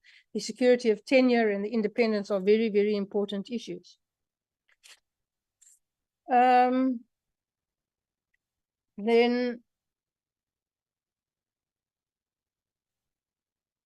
with regards to the Honourable Swart, I am grateful for the positive comments. Yes, Honourable Swart is quite correct with regards to his comments on the Glenister 2 judgment and the policy funding models, and that is something that we should, the parliamentary funding models is something that I think our committee should pay more attention to. Parliament has the ability to shift funds, and it is something that we should look at more carefully. With regards to reporting duties in terms of section, or obligations in terms of section 34, people in fact do report in terms of section 34 quite regularly. Sadly, there are not that many prosecutions that result therefrom. I think it was Honourable Manyu who also mentioned the fact that whistleblowers are not properly cared for. I have, I don't know if it's good news, but I have another private member's bill that's in the pipeline that will that will arrive with the committee sometime, I hope, next year, that in fact deals with the position of whistleblowers and witness protection much more comprehensively than it's currently dealt with, and I hope takes proper care of the safety and other issues surrounding whistleblowers, making it or encouraging it more and making it much safer to be a whistleblower, and it doesn't mean you necessarily have to pay with your life. So, Honorable Manya, I look forward to discussing that with you and getting your comments on it. Honorable Nimvala, I think I have answered all of your the points that you raised. If I didn't, please just send me a note and I'll try and answer them in writing. And then Honorable Dena and Honorable Klopper, thank you for the support. It's appreciated. I hope I've answered everybody's issues that they raised, Chair. I'm happy to, if I haven't, they can just perhaps drop me an email and I'll respond in writing.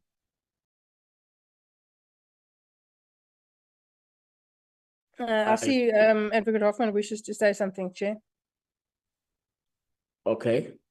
Advocate Hoffman.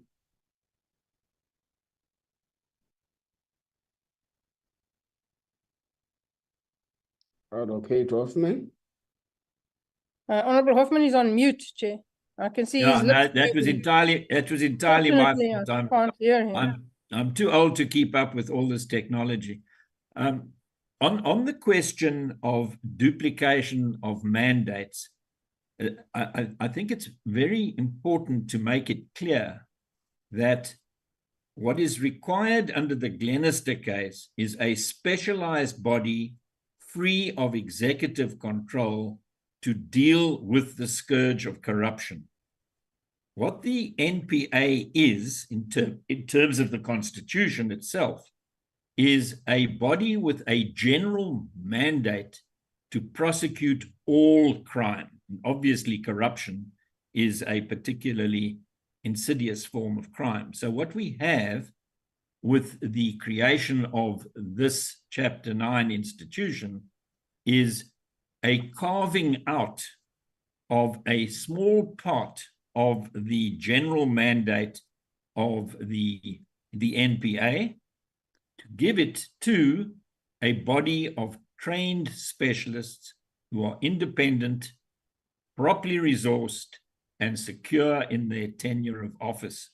And they will have to be selected very carefully, because the point is well taken by the Honorable Manye that there is a risk of power abuse in a body such as the Anti-Corruption Commission.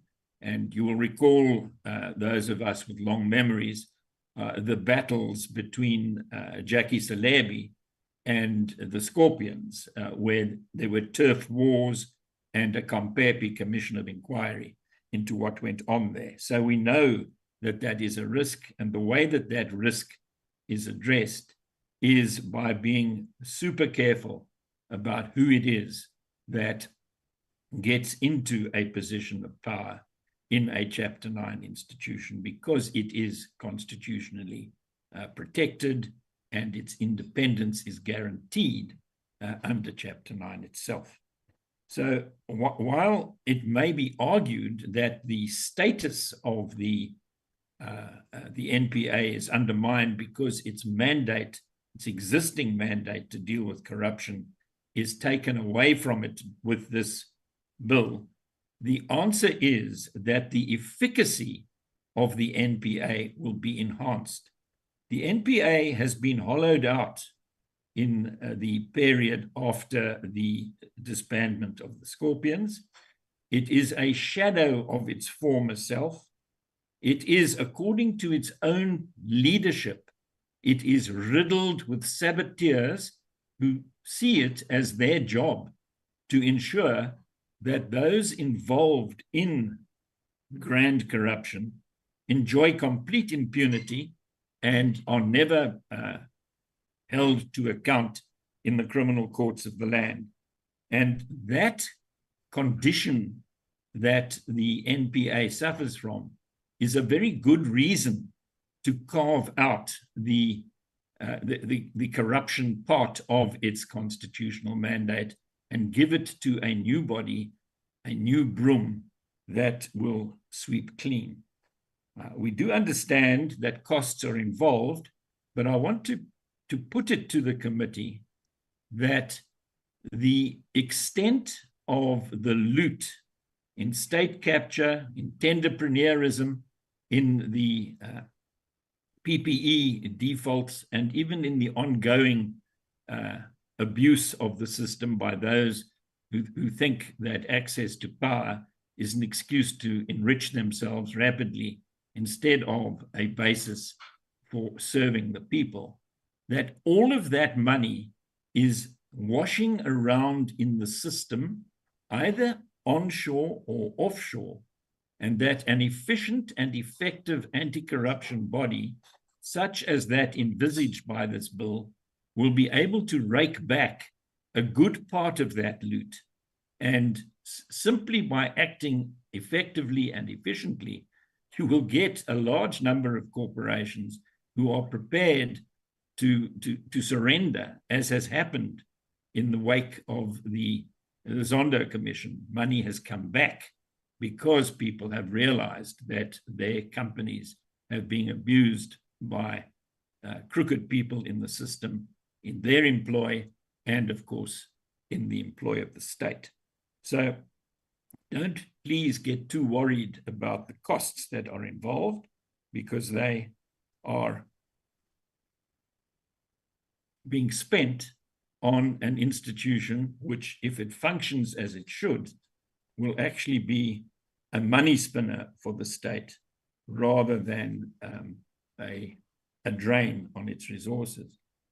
The point about the multiplicity of Chapter 9 institutions that was raised by different members is a well-taken point, and it is perhaps time to dust off the Kader Asmal Commission of Inquiry into Chapter 9 institutions, to consolidate those institutions that relate to human rights specifically into one, so that the Human Rights Commission takes over gender and culture and linguistics and the work of the smaller commissions, with a view to rationalizing Chapter 9 and making room for a Chapter 9 anti-corruption commission without a huge multiplicity of institutions.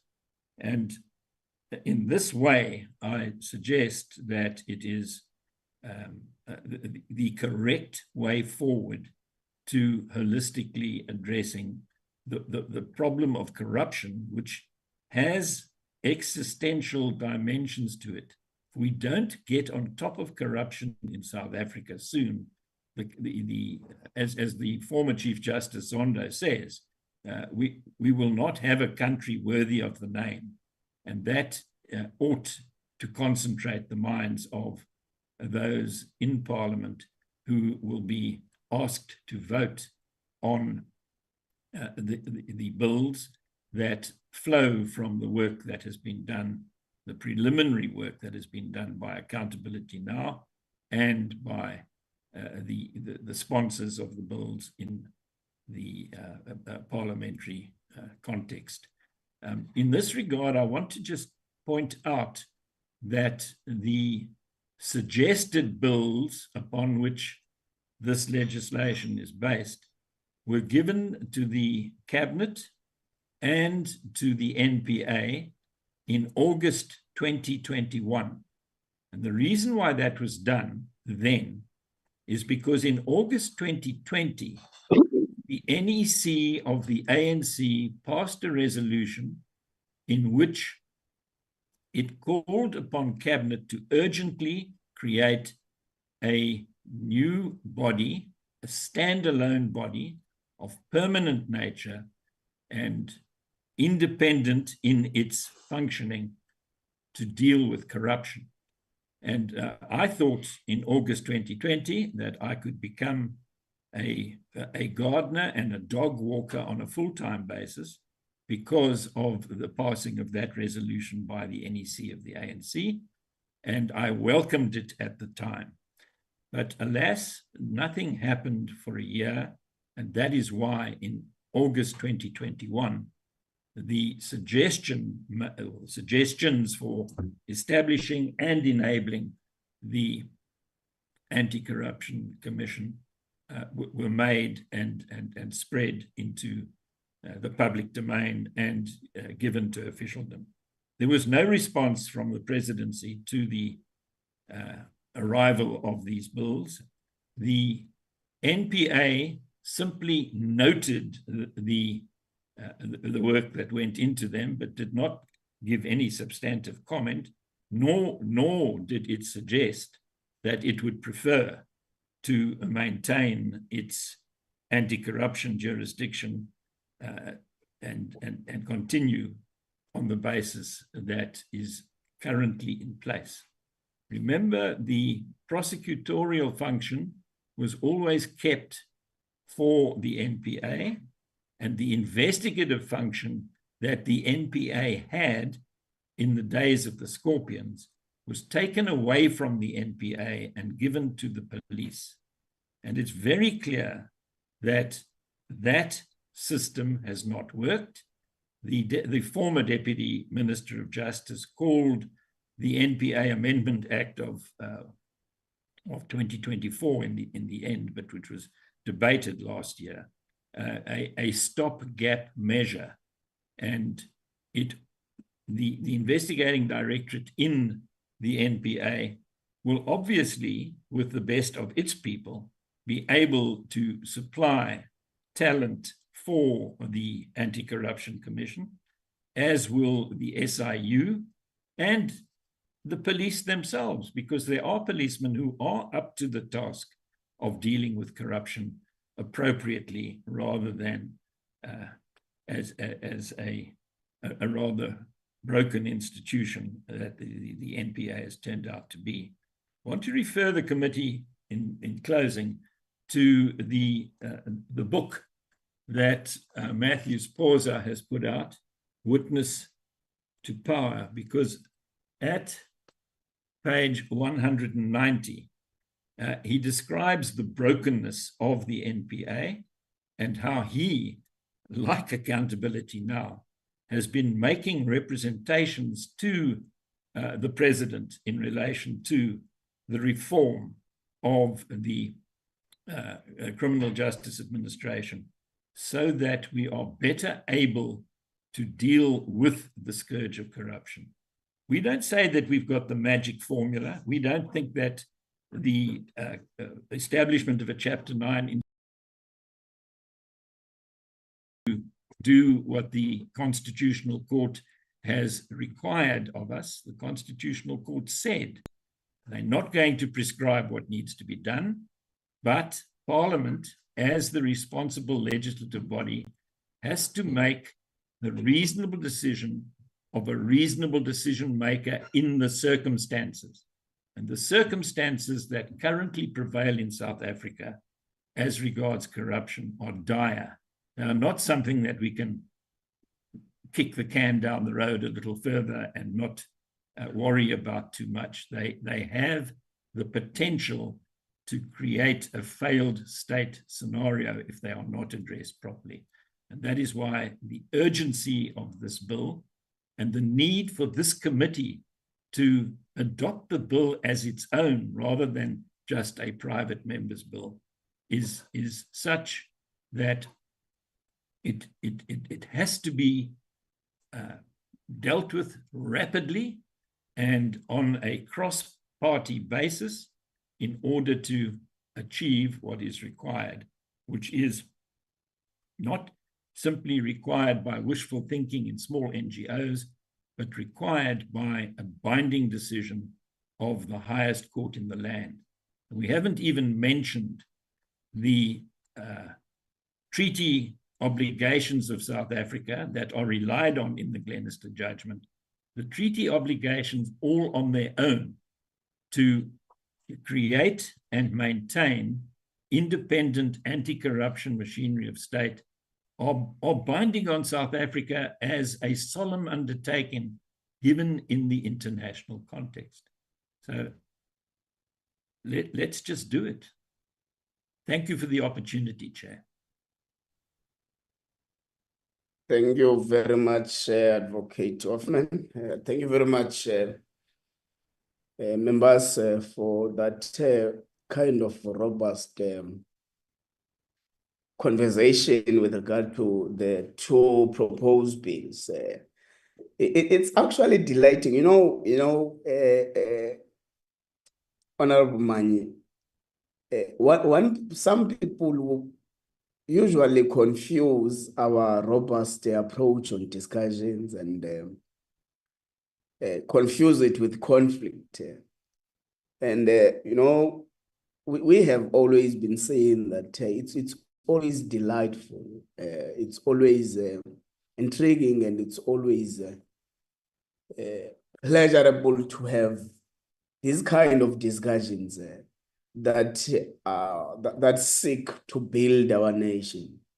Because we all can agree that corruption in South Africa still remains a very problematic crime, which all of us equally do actually commit to fight. As we do actually acknowledge that there are a lot of institutions already put in place by government to fight decisively against corruption. Now, I guess that the discussion is all around that. The discussion is not necessarily on to the fact that do we lie loose on fighting corruption, or do we advance more against any corrupt activities? And there we all find a common ground that were in unison, devoting ourselves to fight against corrupt activities in the country. Where we find difficulties is with regards to the how part, which is what useful instruments should we use to fight corruption in the country? Whether it's corruption in the public sector, corruption in the private sector, corruption that's done through cyber crimes and all related matters. But do we think that the current framework and the current institutions that we have are doing enough to do that? If we all acknowledge its weaknesses, what is a reasonable recourse to those kind of weaknesses? I think Honorable Mani tried to get to that point on what then needs to be done. And I think part of what is actually discussed into detail from the supporting memorandum of the bill is the fact that we will not be duplicating the work of the current existing. If the answer is therefore yes, then what will be the impact of coexistence of the two, or the four or the five? Because still you already have a lot of anti-corruption institutions in the country. Now, if you are moving for a coexistence without dissolving the other two constitutional means, what then becomes the fiscal impact of that? Advocate Hoffman, we do care very much about the funding models and the fiscal impact of every decision or every action that we take, because we all have come to a realization that we are operating from a constrained fiscal environment and economic environment, which requires all of us, particularly as institutions of government, to be meticulous when dealing with matters that will have a financial impact. So I think when we call the meeting again of the committee to deal with the actual text of the bill, we'll go to an extent of what then becomes the structural arrangement of the proposed Anti-Corruption Commission. Does it take the form of the South African Human Rights Commission, that it has got a commission with the chair, it has got its own secretariat with the CEO, So I think when we go to the actual discussion of whether or not do we concede or agree with the private members bill brought to us by Honorable Breytenbach, we'll therefore have to even go to that extent of discussions. And beyond the funding model and the structural arrangement of the commission proposed, what then is the accountability system that we put in place to ensure that the anti-corruption commission proposed remains accountable for the use of its resources and for its operations? So I think there are a lot of issues that we still need to get to the bottom of. What has been the weaknesses of the information regulator? Are there some legislative defects, legislative weaknesses that we think that are in existence as it relates to the information regulator, or it's purely a matter of operative weaknesses? So there's still a lot of issues relating to this bill, both the 20th and the 21st. But Breytenbach makes mention of a benchmarking on the cyber commissioner with other countries where they have seen that it's working well, it's effective. I think even to that extent, if there are countries that where the commissioner is in existence and it's not working well, what are the challenges? What are the possible challenges if we do adhere? I mean, if we do concede to the proposed bill? Of course, Honorable Breytenbach makes a special request that the committee takes the bills as committee bills, not private members' bills, which that too will be taken into consideration. Of course, we note the submissions by both Honorable Manyi and Honorable Swart and Honorable Nomvalo. So this is how we're going to do this thing. We're going to call a meeting for deliberations, particularly on the text of the two proposed bills, where our conduct advisor would have prepared an analysis and research document that we're going to work on, not only based on what we think is there and what we think is not there, so that we do take a decision in that particular meeting as it relates to whether we proceed, we adopt, endorse, take the bill as the committee bill, we proceed with them, so that if the committee does agree to proceed, we then follow the necessary procedures that are followed when a bill is introduced.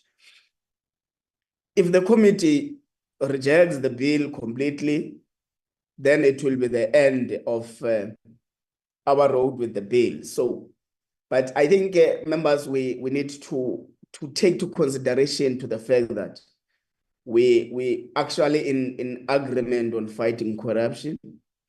We're actually trying to devise means to upscale the fight against corruption there. So we are faced with the question whether or not should we add a new Chapter 9 institution to fight corruption, or acknowledge the weaknesses of the current institutions that are meant to fight corruption, and the best means to ensure that we capacitate those institutions already available. So we are going to look into the program, whether we take it before we leave or whether we take it when we come back. We will deliberate on the text and the thoroughgoing discussion on the proposed. You'll check even in the proposed bills. There is what they call functions there, which is one of the things that we ought to look at before we take any form of decision. So members, thank you very much for that very interactive engagement, fair and robust, of course, driven by the fact that we all want to play part in ensuring that we root out crime or any criminal activity within the country. Honorable Breytenbach, thank you very much, and Advocate Wolfman, I think I even saw Advocate van der Merwe. Thank you very much for bringing this to the committee. Of course, the committee will take it to itself and set up a meeting and deliberate on it and take a decision there on what then becomes the way forward. So thank you very much for volunteering to bring a bill that speaks about these particular issues. You know, it takes leadership to bring issues for a thoroughgoing debate and discussion on those matters. We've heard that you are again intending by next year to bring another private members bill. We'll interact with it as it comes. So thank you very much. A day will be set for us for a thoroughgoing discussion and a decision making to the bill. Thank you very much, Honorable Breytenbach. Thank you very much, Advocate Hoffman. There is one last issue that we will take only 2 minutes. So, Honorable Breytenbach, we can release Advocate Hoffman and Advocate van der Merwe. It's an in-house committee issue.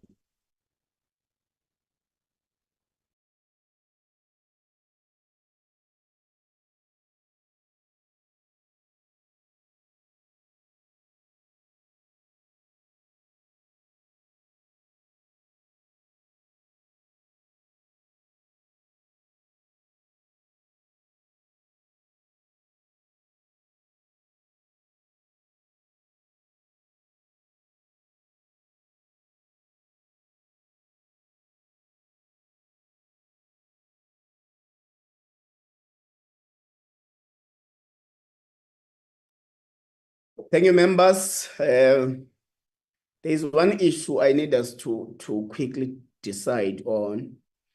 We'll recall that at the first stages of the committee, I think in July, if not August, would have adopted a committee program whose part at the end was oversight, even pointed out about 4, 5, 6 institutions that we intend to visit as part of our oversight program from the 3rd, which is next week, until the 6th, which is Friday next week.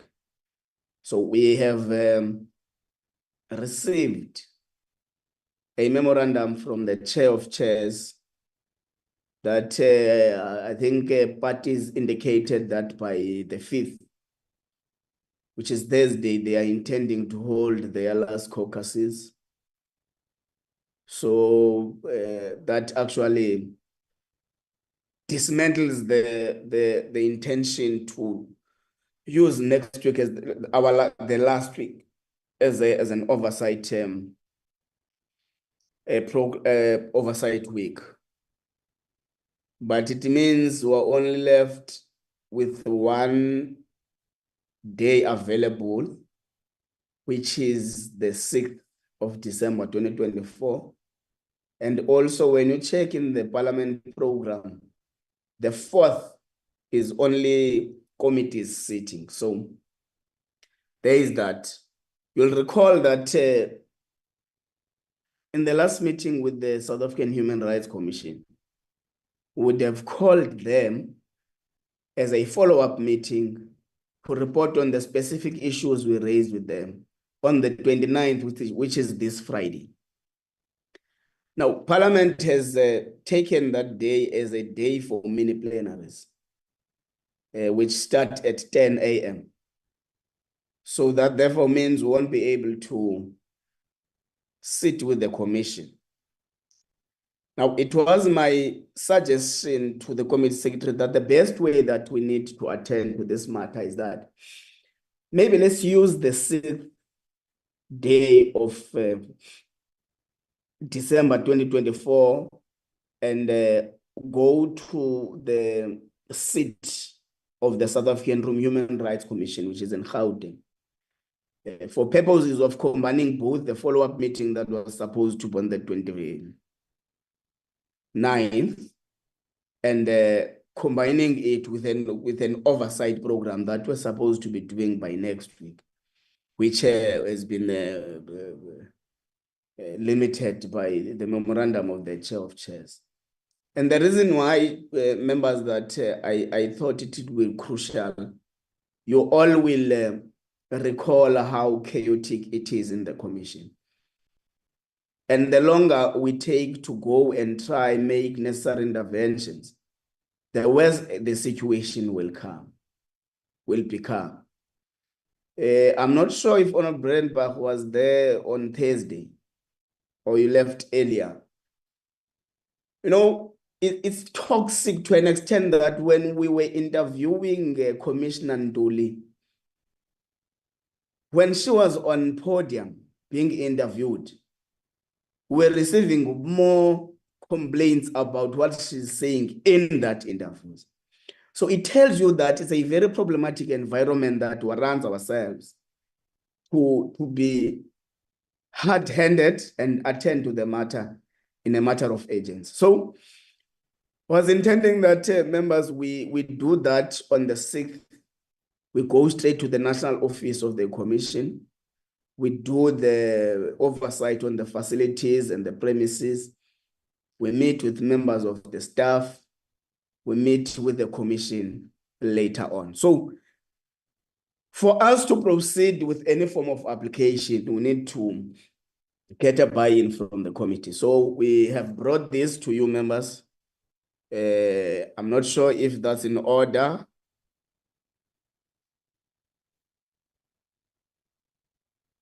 Honorable Nomvalo. Order, Chair. Thank you, Honorable Breytenbach. Honorable Nomvalo. Yeah, no, thanks, Chair. It's just that I forgot now in terms of the order of preference, the oversight that we're going to do in terms of what we agreed upon when we're dealing with this issue of oversight. Which institution we were supposed to visit first and so on. Because if you say we will go to the Human Rights Commission, does that mean that we will suspend oversight for other entities to next year or what? I just need to get guidance from there. Another thing is on the as of the 7th upward until the 14th, I can't remember precisely. It's going to be constituency period. So now I'm checking flexibility now of members. If it's not possible, maybe to get 1 or 2, because in my view, Chair, yes, I agree with you 100% that there is a serious problem that requires our swift intervention in the Human Rights Commission. But equally, there is an old problem in the state attorney's offices, and the information or the reports that we have received this year are only one-sided because we've only received them from the officials. So I think it's one institution which I know that it has always been problematic, and there are problems of long queues and so on. And the reports that we get in this committee is that all those problems have been dealt with, and the situation now is a bit normal. So that is where the issue of the order of preference comes in, that I would like to persuade the committee that at least we do 2. And in terms of the order of preference, we do human rights, and we also go to the state attorney. I just wanted to make that submission, but I know it will depend on our schedules and on our flexibility. Maybe some people have dedicated their that week to constituency work and to nothing else. And then again, if that is the case, then I guess there's nothing we can do. Thank you. No, that's fine, Nomvalo. That's point taken. The commission is the priority. The master's office is the priority. State attorney is the priority. So, but the challenge that we're faced with is that we no longer have 3 days now. as we initially planned. So we've got 1 day on the 6th. But I think that point is noted. We'll check, I'll work with the committee secretary to try to check if is there a possibility of taking another institution on that day. Remember, we're supposed to do an application and the program for the day. So we'll check, then we'll advise accordingly to members of what is the possibility of us getting another institution. Honorable Dana? Thank you, Chair. No, I agree. I think it's important that we get to the Human Rights Commission as soon as possible to see what is the situation there. What my worry is one of the staff members who has been complaining, and I think it's the person who sent us the email while Commissioner Ntuli was being interviewed as well. If I'm correct, he's seated in the Western Cape, and I think we should maybe make contact with all of the staff members who have complained of who we have names. So I just want to put that on the table so we can consider that. And then with regards to the 6th of December, I think that's a good date, but I would like to just tender my apology for that day, Chair. Unfortunately, I already have another engagement that I cannot cancel. I wish I could have gone with, because this is very important, but if you would accept my apology, I would greatly appreciate that. Thank you. Committee Secretary, what are we doing on the 4th? Because there is no sitting. Do we have a meeting on the 4th next week? Chairperson, we don't have a meeting on the 4th. We don't have a meeting on the 4th, therefore you must, in your application, I think Honorable Dana is correct. There are problems in the provincial offices. I think on the 4th, let's take the Cape Town provincial office, which is Western Cape provincial office. That is in Cape Town.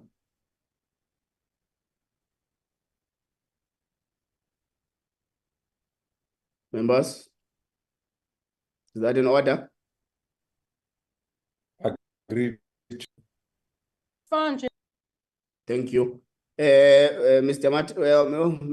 Ramano, our application is that on Wednesday, the 4th, we are going to be visiting the provincial office, Human Rights Commission provincial office in Cape Town. Then on Friday, we're going to the national office. Thank you very much, members.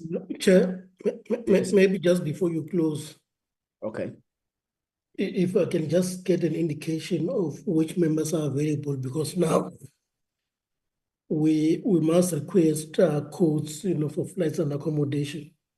Okay. And if members can also indicate, the airports that they will be flying and returning to. Okay. Members, please send a text to Mr. Ramano's WhatsApp indicating availability. I think for the 6th, we have already noted Honorable Dana's apology.